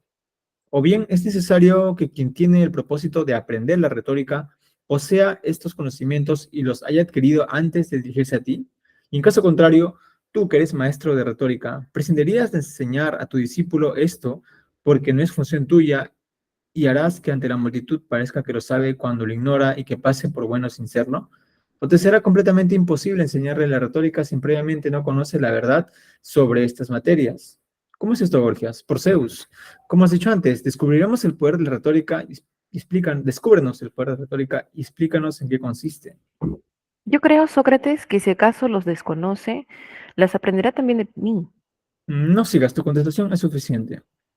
Si haces ser orador a alguien, es preciso que conozca lo justo y lo injusto, bien lo sepa antes de recibir tus lecciones o bien la aprenda contigo. Exactamente. ¿Pero qué? El que ha aprendido la construcción es constructor, ¿no es así? Sí, El que ha aprendido la música es músico. sí lo es. Y el que ha aprendido medicina es médico y en la misma relación las demás artes. De modo que el que aprende una de estas adquiere la cualidad que le proporciona su conocimiento. Sin duda. Siguiendo el mismo razonamiento, al que conoce lo justo no es justo Indudablemente. y el justo obra justamente. Sí. Por consiguiente, no es preciso que el orador sea justo y que el justo desee obrar con justicia. Así parece. Luego jamás querrá el orador obrar injustamente. Parece que no. ¿Te acuerdas que hace poco decías que no se debe acusar ni desterrar a los maestros de gimnasia en el caso de que un púgil se sirva injustamente de su arte y que del mismo modo, si un orador se sirve de la retórica para un fin injusto, tampoco se debe acusar ni expulsar de la ciudad a su maestro, sino al que obra injustamente y hace un uso indebido de este arte? ¿Dijiste esto o no? Sí lo dije. Pero ahora resulta que este mismo orador jamás obraría injustamente, ¿no es verdad? Así parece. Al comenzar esta conversación se dijo que la retórica no trataba de los discursos sobre el número par y el impar, sino de los referentes a lo justo y lo injusto, ¿es así? Así es. Al oírte decir esto, concebí la idea de que la retórica no podía ser nunca algo injusto, puesto que sus discursos tratan siempre sobre la justicia. Cuando poco después dijiste que el orador podía también emplear su arte injustamente, entonces, sorprendido y considerando que no había concordancia en tus palabras, dije aquello de que si tú estabas de acuerdo conmigo en que es provechoso ser refutado, era conveniente seguir la conversación, en caso contrario abandonarla. Después, al examinar la cuestión, tú mismo ves que de nuevo nos resulta imposible que el orador haga uso injusto de la retórica, que quiera hablar injustamente. Por el perro, Borgias, no es cosa de una breve conversación el aclarar suficientemente cómo es esto en realidad. Bien, se han dicho muchas cosas, ¿sí? En esta sección, ¿ya? Y ya empezamos a hablar justamente de el poder de la retórica, ¿no? Y empiezan diciendo que tiene la potencia de todas las artes, ¿sí? Lo que no puede lograr el médico, lo puede lograr el retórico, ¿no? Si alguien no quiere tomar un medicamento, el retórico puede, pues, con su persuasión, ¿no? Justamente persuadir para que este enfermo tome la medicina, ¿no? Y puede hacerle incluso más caso que al médico, ¿no? Pero claro, también la retórica, lo mencionan aquí, ¿no? Dicen claramente, es un medio de combate, ¿no? Y hay que usarlo de forma justa, ¿sí? Y si alguien le usa injustamente, no se le debe acusar al retórico, al maestro de retórica, sino más bien al que lo está usando, ¿no? Pero una cosa es el arte, otra cosa es cómo se aplica este arte, ¿no? Bien, está en esa conversación eh, sobre el poder de la retórica, ¿sí? Y luego empiezan a hablar sobre el tema de, acá está, ajá, Sócrates nuevamente se pone el espejo hacia sí mismo, dice, mira, yo soy de aquellos que prefiere ser refutado, ¿no? A refutar. Pero también me complazco refutando, ¿no? O sea, otra vez, por un momento se saca su máscara, está en la 458A, de hecho se los comparto para que lo vean, ¿sí? Tienen como esta ruptura de la cuarta pared, ¿sí? Y dicen, ¿no? ¿Qué clase de hombre soy yo? Bien, clase de aquellos que aceptan gustosamente, que se les refute si no dicen la verdad, y los que refutan con gusto sin lo refutan. O sea, él se complace también refutando, ¿no? Ese es el método socrático, pues, ¿no? Que todos sabemos de la ironía y todo lo demás, ¿no? La mayéutica, ¿sí? Y luego dice algo que ya lo he repetido, de hecho, en otros diálogos, creo que en el Protágoras también lo dijo, ¿no? Que él prefiere ser refutado porque más vale librarse del peor de los males, es decir, la ignorancia, ¿no? A seguir cargándola, ¿sí? Entonces también acá Sócrates nuevamente hay varias partes en las que él se autodefine, ¿no? Acá es otra de estas partes en las que él se autodefine. Pero les decía, yo también soy esa clase de personas, ¿ya? Y quedan en que, bueno, si ambos son así, que la conversación siga, pero también ya que hay gente escuchando, ¿no? También les preguntan ellos, ¿quieren que sigamos o no? Y dicen, sí, no, sí, sigan, ¿no? Queremos escuchar hacia qué puerto llega, ¿no? Bien, entonces, ya que aceptan que continúen nuevamente, Sócrates vuelve a tomar las riendas, ¿no? Y empieza preguntándole, ¿no? Si eres capaz de hacer de retórico con tus discípulos, sí, en fin. Y luego viene esto de que el retórico parece sabio frente a los ignorantes, ¿no? Sí, hay una como condición, ¿no? Que el retórico frente a una multitud, y la multitud es ignorancia, acá se ve claramente la aristocracia socrática, y lo repite muchas veces, ¿no? Frente a ellos sí parece alguien que sabe, ¿no? Parece más sabio, ¿no? De lo que realmente más saben, pero frente a los que sí saben, eh, obviamente no, ¿no? Porque claro, ¿cómo va a ser retórico frente a médicos, ¿no? Queriendo hablar sobre medicina, o sea, no se va a poder, ¿no? Pero ante los que no saben medicina sí puede ser más retórico, ¿sí? Y luego empiezan a hablar y llegan al tema de que la retórica se hace de forma justa, ¿sí? Y acá le hace recordar lo que dijo hace un momento, nada más hace unas líneas arriba, ¿no? Dice, sí, sí, yo lo dije ya, pero ¿por qué me dices esto? Bien, porque veo que acá hay una cierta contradicción, ¿entiende Sócrates? Que, claro, la retórica entonces solamente puede usarse de forma justa, pero también dijiste que, ¿no? Podría tener un uso injusto, entonces, ¿en qué estamos quedando, no? Y acá se queda en esa pregunta, ¿no? ¿Se la retórica se puede usar de forma justa e injusta o solamente de forma justa, ¿no? Porque acá hay dos ideas distintas. En la primera dijo que sí, ¿no? Y aquí en la segunda está diciendo que no. Entonces, ¿en qué estamos quedando, no? ¿Cuál es en verdad esta función propia de la retórica, ¿no? ¿Sí?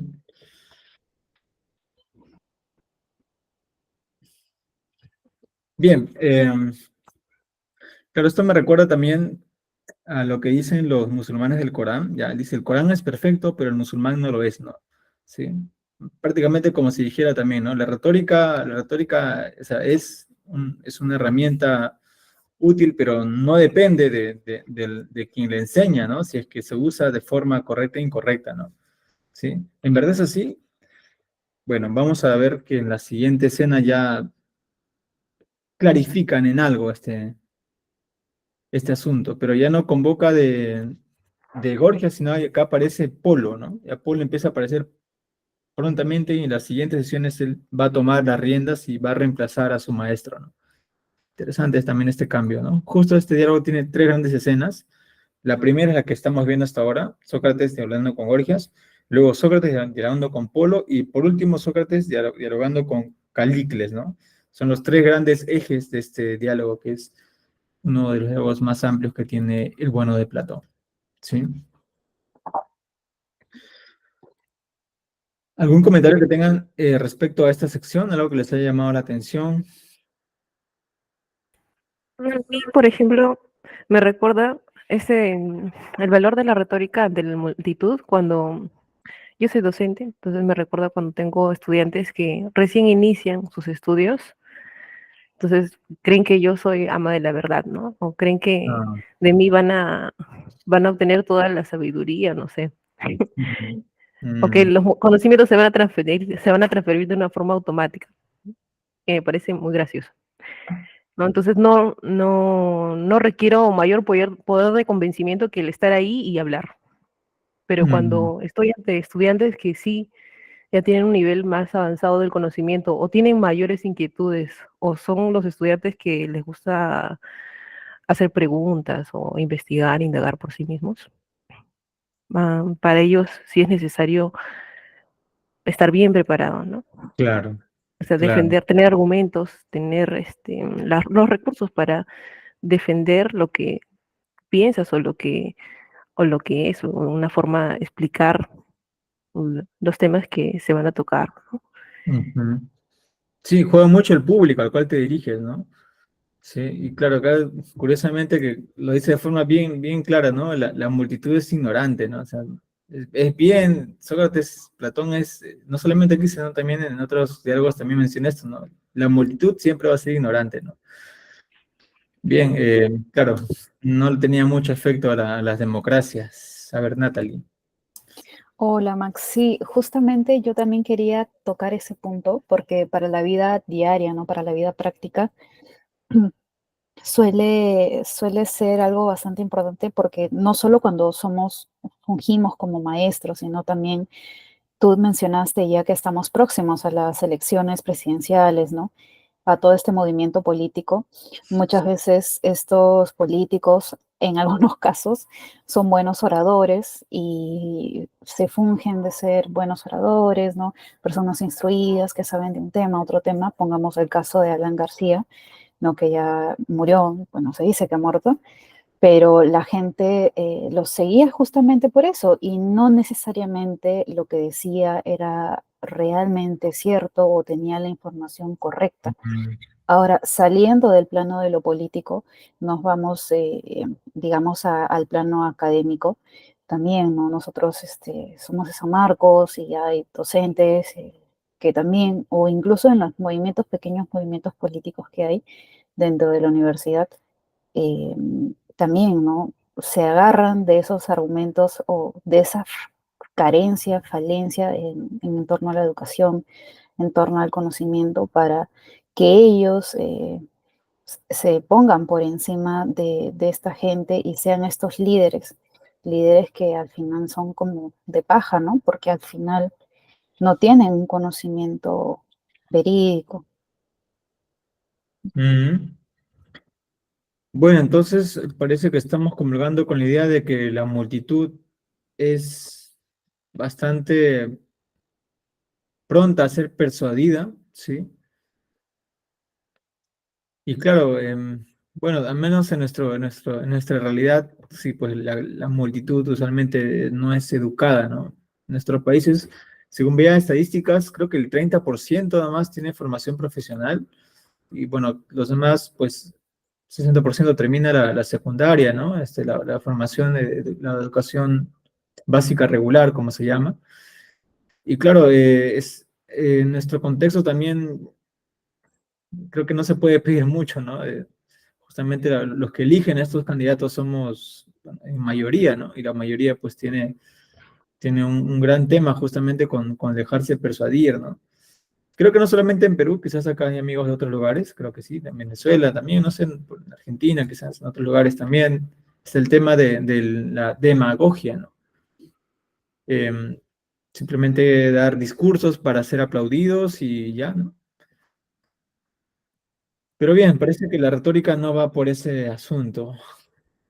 A ver, Jocelyn y luego Natalie nuevamente. Sí, bueno, y aparte de todo de la multitud, creo que hay otro hay otra parte más bien que me hace más, que me llama más la atención y también me hace poner la exclamación ahí. Es que lo que acá Platón o Sócrates, la máscara de él, nos está guiando, creo yo, es que él enlaza la enseñanza con el deber ser, ¿no? O sea, Ajá. implica enseñar lo justo y lo injusto y y el deber obrar justamente, ¿no? Y eso es lo que quiere en realidad Platón. O sea, no busca que aquel que ha aprendido, aquel que ha captado, ¿no? Posteriormente vamos a ver, ¿no? Aquel que ha captado la idea del bien, la idea de lo justo, aquel que ha captado no puede obrar injustamente, ¿no? O sea, lo que quiere es buscar una garantía que no dé en el actor político sobre todo, porque al final esto es más es parte, yo creo que hasta aquí la retórica es parte de la discusión política de Platón. Eh, lo que quiere es buscar esa base donde no hay alternativa para ese desorden que le está viviendo, ¿no? Entonces, quiere enlazar de un modo tal el conocimiento con el actuar ético y político, ¿no? Y eso es lo que le va a exigir bueno, en este caso a los sofistas, a los retóricos que están inmiscuidos justamente en la discusión política. Es lo que me llamó bastante la atención porque acá explícitamente nos va a llevar, creo que a eso, ¿no? Y lo otro, si es que me dices lo de persuadir a solo los ignorantes, en todo caso, Mm, hay posibilidad de instruir a la masa. Entonces va a ver a también. quiénes puedo instruir o no puedo instruir, cuánto puedo lograr con ello, y al final esto de si yo como, digamos, instructor dentro del ámbito político, de lo ético, em, no sé, cómo instruyo de tal modo que esta enseñanza lleve realmente a este obrar justamente.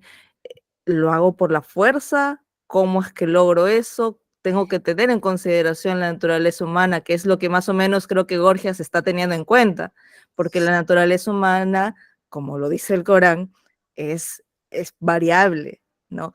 Pero lo que busca Platón es lo invariable.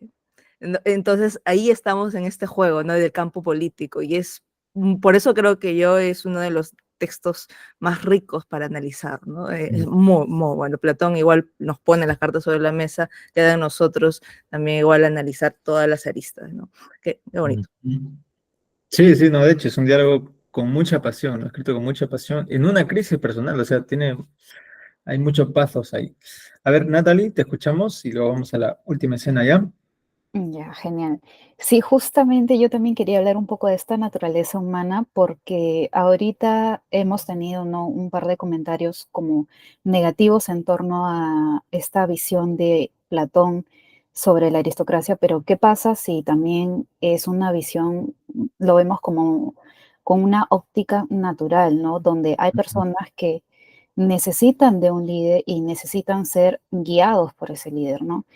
Entonces, es natural quizá a nosotros, o para algunos de nosotros, querer ser persuadidos. No vendría a ser un problema el hecho de ser persuadidos, y más bien es lo que a estas personas, el hecho de ser persuadidos, les da una base para sus vidas, ¿no? Lo que quizá por ahí el profesor Fernando ha tomado de Schopenhauer, ¿no? Sobre la necesidad metafísica, en donde algunos no tienen esa capacidad, pero sí tienen esa necesidad de encontrar respuestas, tener una base, ¿no? Entonces, quizá hay dos también lecturas, ¿no? La de la aristocracia negativa y la aristocracia, ¿no? De manera natural. Mm. Bueno, sí, necesitamos ser constantemente instruidos y como lo con esa idea. Y ya está, pues justamente a quiénes acudimos para esto, ¿no? Según nuestra propia naturaleza también. Esto es natural siempre, ¿no? Lo semejante atrae, pues, lo semejante de alguna forma. Vamos a la última escena, ya van a ser mediodía por acá. Y en este caso cerramos, acá interviene Polo, Sócrates y Gorgias, ¿no? Y acá de acá y lo que viene ya va a ser Sócrates y Polo, ¿no? Eso no sé, creo un poco es igual, porque claro, Polo no es Gorgias, es un discípulo, y Sócrates acá va a tratar de ser lo más paternal posible con él, ¿no? Bien. Empezamos entonces. Polo, listo. En 3, 2, 1, vamos. ¿Qué dices, Sócrates? ¿Tu opinión sobre la retórica es la que acabas de expresar?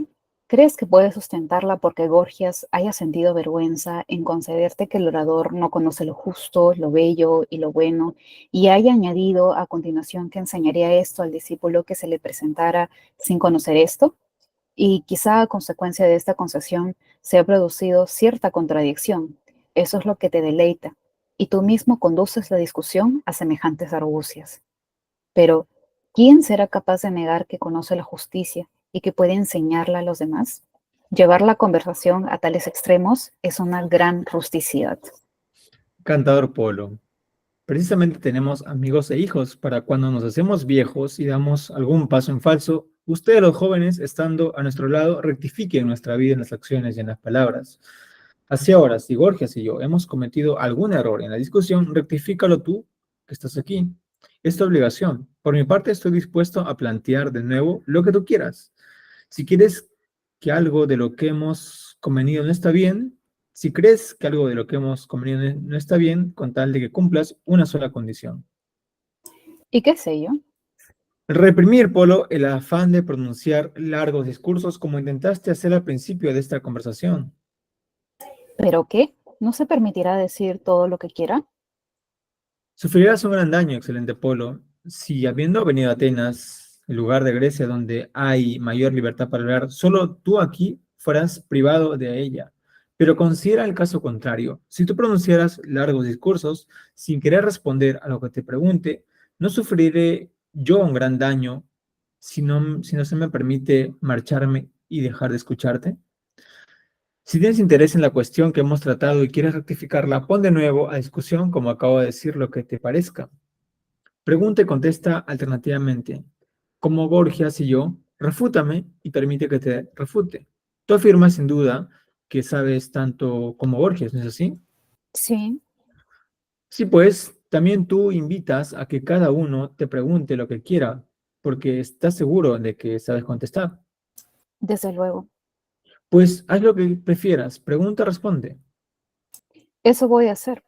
Contesta, Sócrates. ¿Qué es la retórica en tu opinión, puesto que crees que Gorgias tiene dificultad para definirla? Me preguntas qué arte es, a mi juicio. Exactamente. Ningún Apolo, si he de decirte la verdad. Pues, ¿qué es la retórica según tú? Algo que tú afirmas haber hecho arte en un escrito que leí hace poco. ¿Qué es entonces? Mm, una especie de práctica. Según tú, la retórica es una práctica. Eso pienso, a no ser que tú digas otra cosa. ¿Una práctica de qué? De producir cierto agrado y placer. Así pues, ¿crees que la retórica es algo bello, puesto que es capaz de agradar a los hombres? Pero Polo, ¿te has informado ya por mis palabras de lo que yo digo que es la retórica como para seguirme preguntando si me parece bella? Pero no sé qué has dicho que es una especie de práctica. Puesto que estimas el causar agrado, ¿quieres procurarme uno, aunque sea pequeño? Si quiero, Pregúntame entonces, ¿qué arte es la culinaria, en mi opinión? te lo pregunto. ¿Qué arte es la culinaria? Ninguna, Polo. Pues, ¿qué es? Dilo. Una especie de práctica. ¿De qué? Habla. Voy a decírtelo, una práctica que procura agrado y placer, Polo. Luego, ¿son lo mismo la culinaria y la retórica? De ningún modo, pero son parte de la misma actividad. ¿A qué actividad te refieres? Temo que sea un poco rudo decir la verdad. No me decido a hacerlo por Gorgias, no sea que piense que yo ridiculizo su profesión. Yo no sé si es esta la retórica que practica Gorgias, pues la discusión anterior no se puede deducir claramente lo que él piensa. Lo que yo llamo retórica es una parte de algo que no tiene nada de bello. ¿De qué, Sócrates? Dilo y no tengas reparo por mí. Me parece, Gorgias, que existe cierta ocupación que no tiene nada de arte, pero que exige un espíritu sagaz, decidido y apto por naturaleza para las relaciones humanas. Llamo adulación a lo fundamental en ella. Hay, según yo creo, otras muchas partes de esta. Una, la cocina, que me parece arte, pero que no lo es en mi opinión, sino una práctica y una rutina. También llamo arte de la adulación a la retórica, la cosmética y la sofística. 4 partes que se aplican a 4 objetos. Por tanto, si Polo quiere interrogarme, que lo haga, pues aún no he llegado a saber de qué parte de la adulación es a mi juicio la retórica. No ha advertido que aún no he contestado y sin embargo sigue preguntándome si no creo que es algo bello. No pienso responderle si considero bello o fea la retórica hasta que no le haya contestado previamente qué es. No sería conveniente, Polo, pero si quieres informarte, pregúntame qué parte de la adulación es a mi juicio la retórica. Te lo pregunto. Responde, ¿qué parte es? ¿Vas a entender mi contestación? Es, según yo creo, un simulacro de una parte de la política. ¿Pero qué? ¿Dices que es bella o fea? Fea, pues llamo feo a lo malo, puesto que es preciso contestarte como si ya supieras lo que pienso. Por Zeus, Sócrates, tampoco yo entiendo lo que dices. Es natural, Gorgias, aún no me he expresado claramente mi pensamiento, pero este Polo es joven e impaciente. No te ocupes de él. Dime qué quieres decir al afirmar que la retórica es el simulacro de una parte de la política. Voy a intentar explicar lo que me parece la retórica. Si no es como yo pienso, aquí está Polo, que me refutará. ¿Existe algo a lo que llamas cuerpo y algo a lo que llamas alma? ¿Cómo no? ¿Crees que hay para cada uno de ellos un estado saludable? Sí, No es posible un estado saludable aparente sin que sea verdadero. Por ejemplo, hay muchos que parece que tienen sus cuerpos en buena condición y difícilmente alguien que no sea médico o maestro de gimnasia puede percibir que no es buena. tienes razón. Digo que esta falsa apariencia se encuentra en el cuerpo y en el alma y que hace que uno y otra produzcan la impresión de un estado saludable que en realidad no tienen. Así es.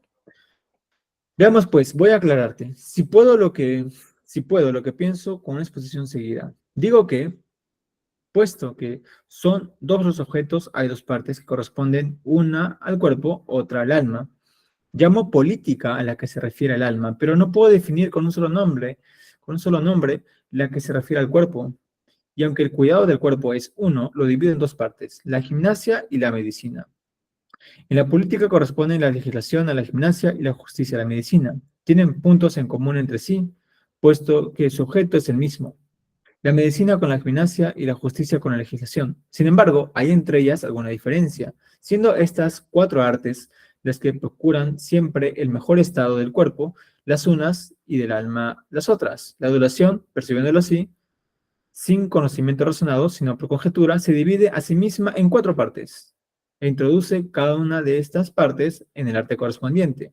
Fingiendo ser el arte en el que se introduce, no se ocupa del bien, sino que captándose a la insensatez por medio de lo más agradable en cada ocasión, produce engaño, hasta el punto de parecer digna de gran valor.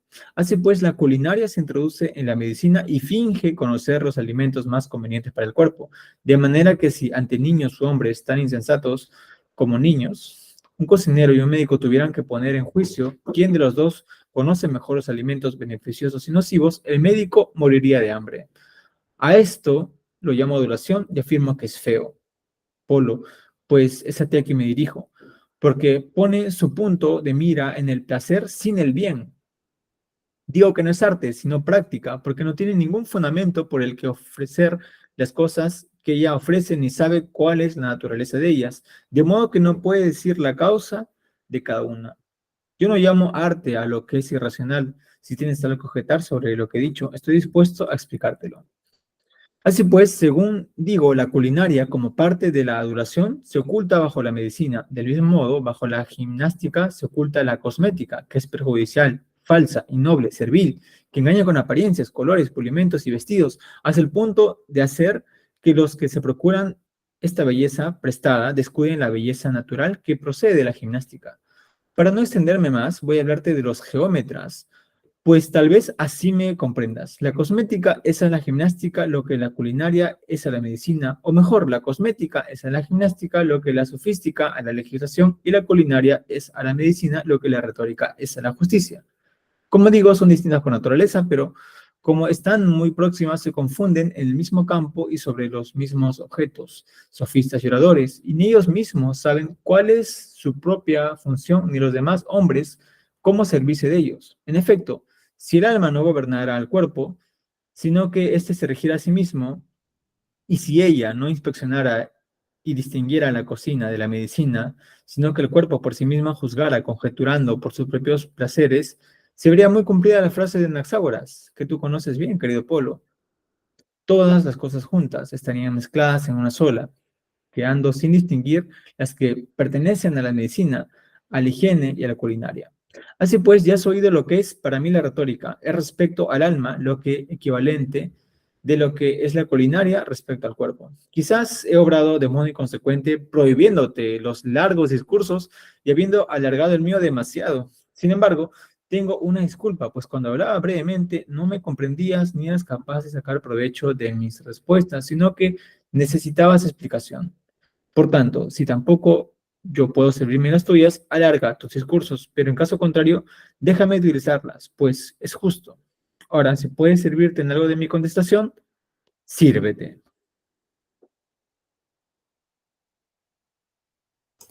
¿Qué dices?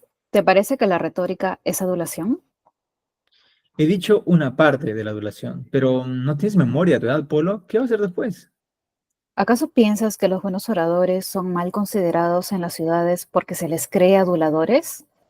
¿Me haces una pregunta o empiezas un discurso? Pregunto. Me parece que no se les considera en absoluto. ¿Cómo que no se les considera? ¿No son los más poderosos en las ciudades? No, si dices que el poder es un bien para quien lo posee. En efecto, eso digo. Entonces creo que los oradores son los ciudadanos menos poderosos. ¿Pero qué dices? ¿No pueden, como los tiranos, condenar a muerte al que quieran y despojar de sus bienes y desterrar de las ciudades a quien les parezca? Por el perro, Polo, que dudo respecto a cada cosa que dices si haces una afirmación y expones un pensamiento o si me estás interrogando. Te interrogo. Está bien, amigo. Entonces me haces al mismo tiempo dos preguntas. ¿Cómo dos? ¿No acabas de decir algo así como que los oradores condenan a muerte a los que quieren, del mismo modo que los tiranos se despojan de sus bienes y destierran de las ciudades a los que les parece? Sí, Entonces, insisto en que son dos preguntas y voy a responder a las dos. Sostengo, Polo, que los oradores y los tiranos tienen muy poco poder en las ciudades, como he dicho hace un momento. En efecto, por así decirlo, no hacen nada de lo que quieren, aunque hacen lo que les parece mejor. ¿no es esto tener un gran poder? No, al menos según dice Polo. Digo yo que no. Al contrario, lo afirmo. Por el...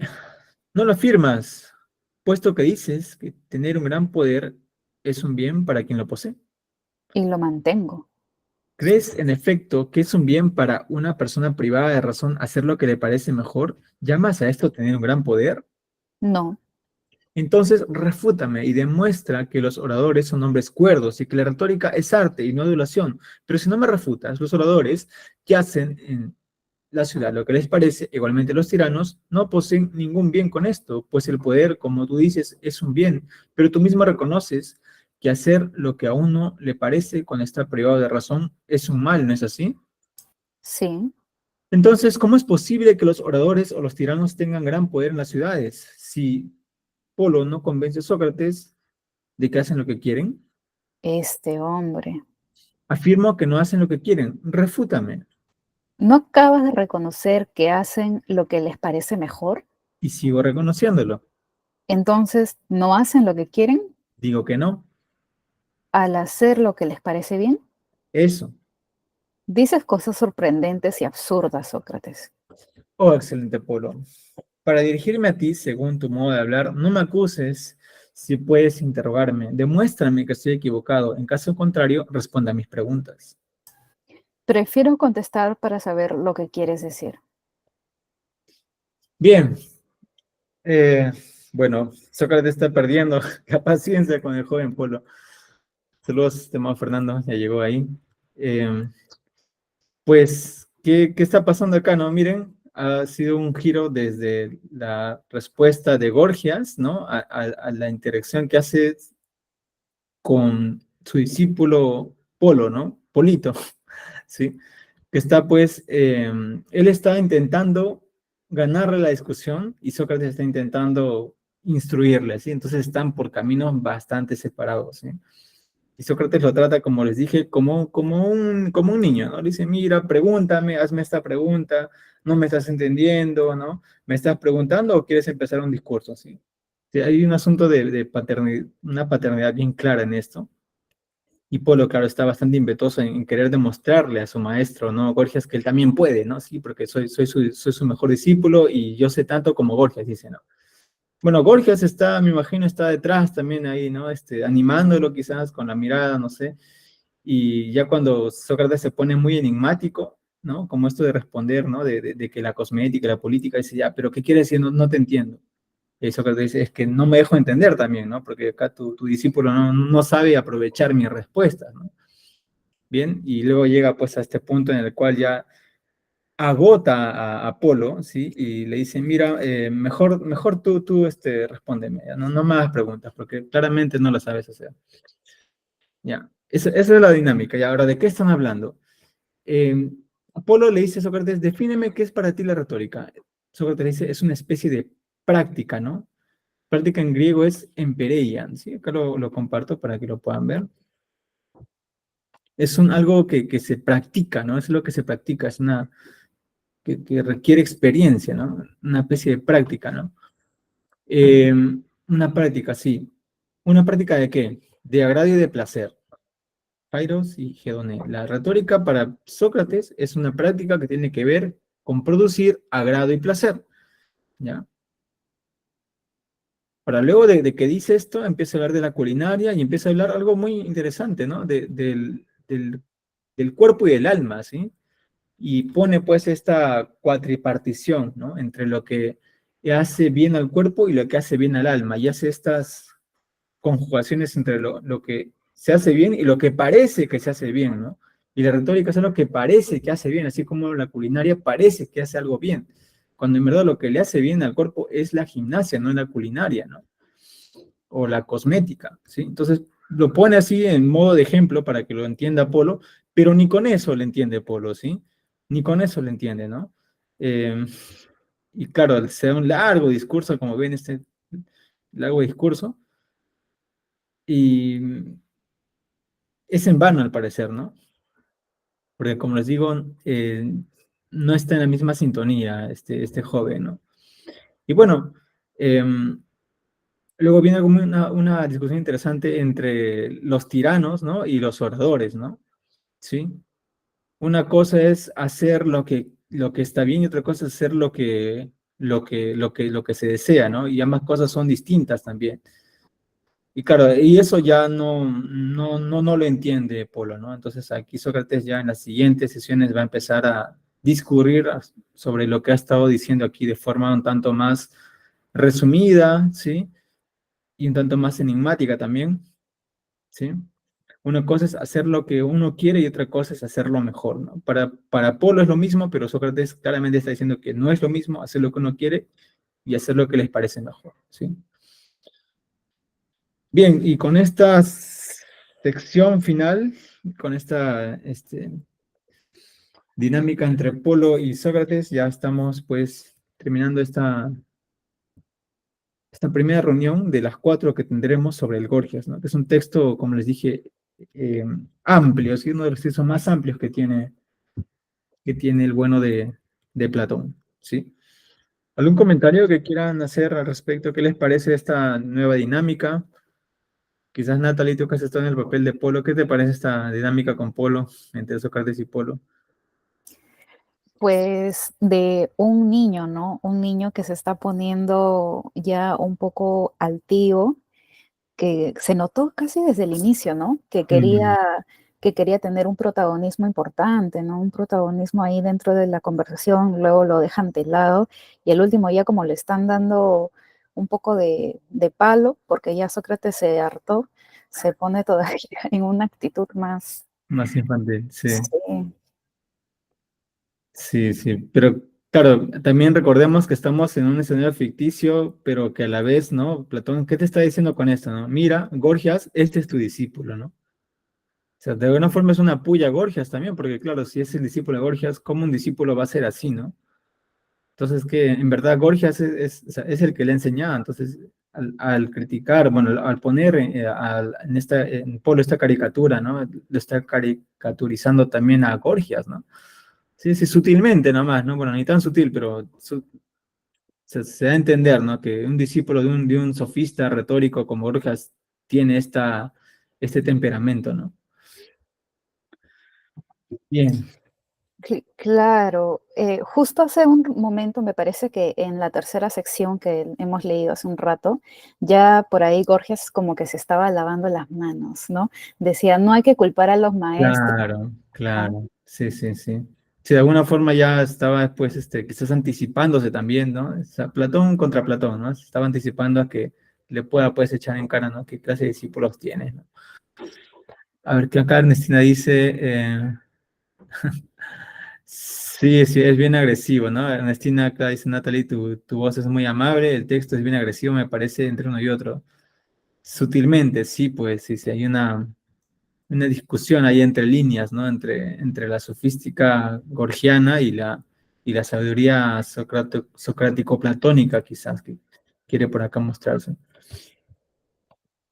¿Algún otro comentario que tengan en esta? Ya es una nueva sección, como ven, este diálogo tiene 3 grandes nudos. Estamos ya entrando al segundo nudo, ¿no? En el cual, pues, aparece el joven Polo, ¿no? Con su impetud queriendo demostrar su valía ante su maestro Gorgias.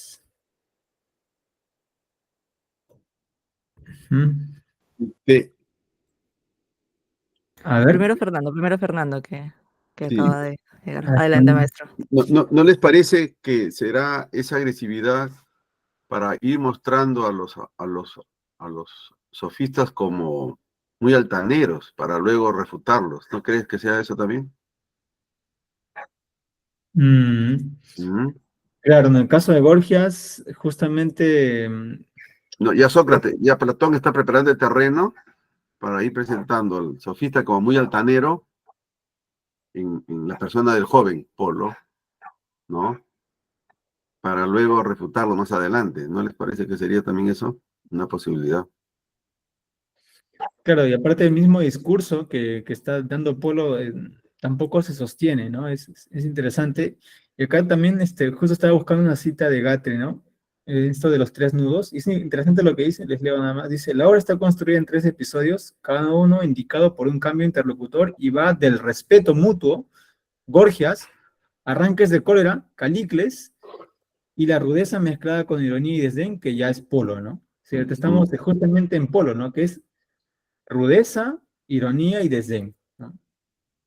Estamos en ese nudo del discípulo sofista que, claro, al final va a terminar siendo él también silenciado, ¿no? Por la, por el discurso bueno, por las palabras, de hecho, que da Sócrates. Ujú.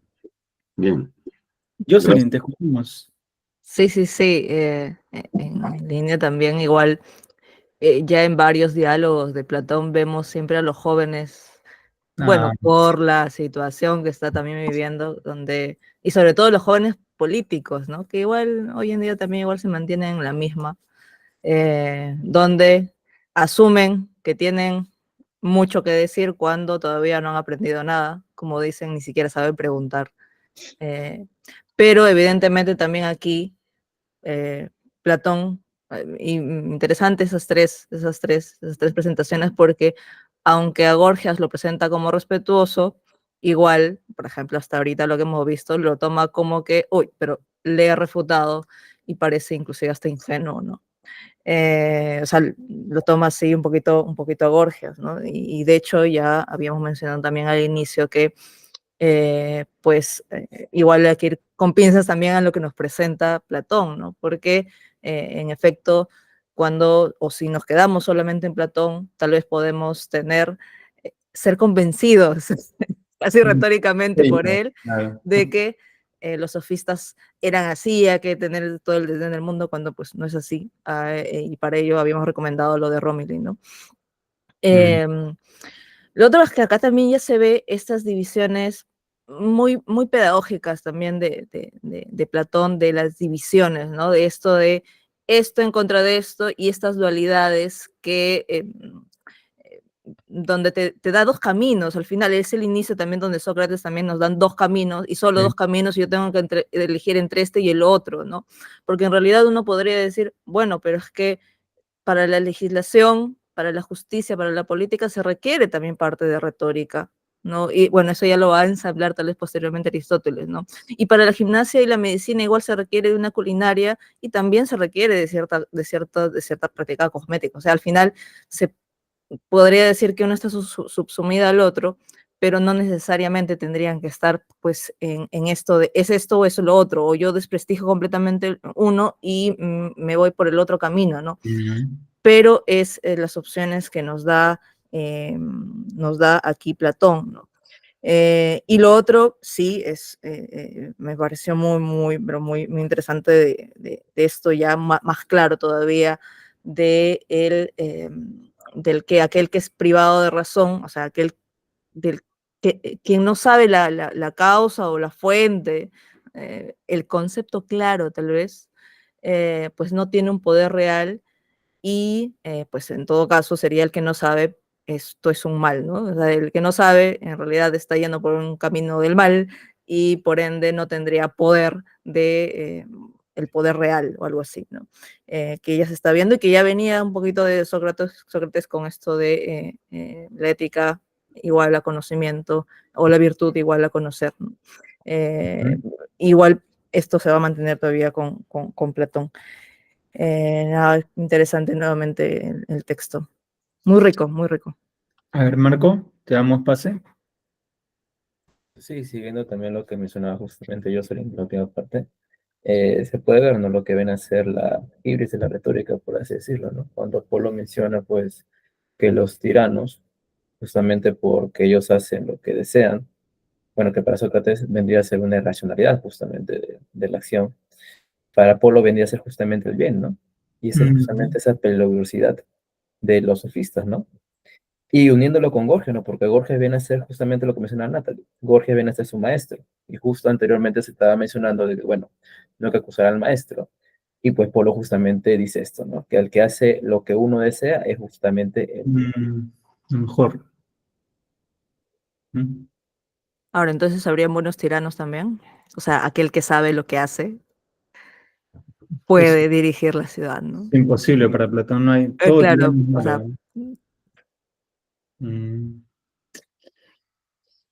Bueno, acá él termina siendo un buen tirano, ¿no? No puede haber buen tirano si no solo él. Bueno, sí. Claro, como se dan cuenta, la discusión está yendo al plano político, ¿ya? Y se va a quedar ahí durante un largo rato, ¿no? Ahora, justamente en las sesiones que vienen, como el recuerdo, Sócrates y Polo en esta suerte de diálogo, ¿no?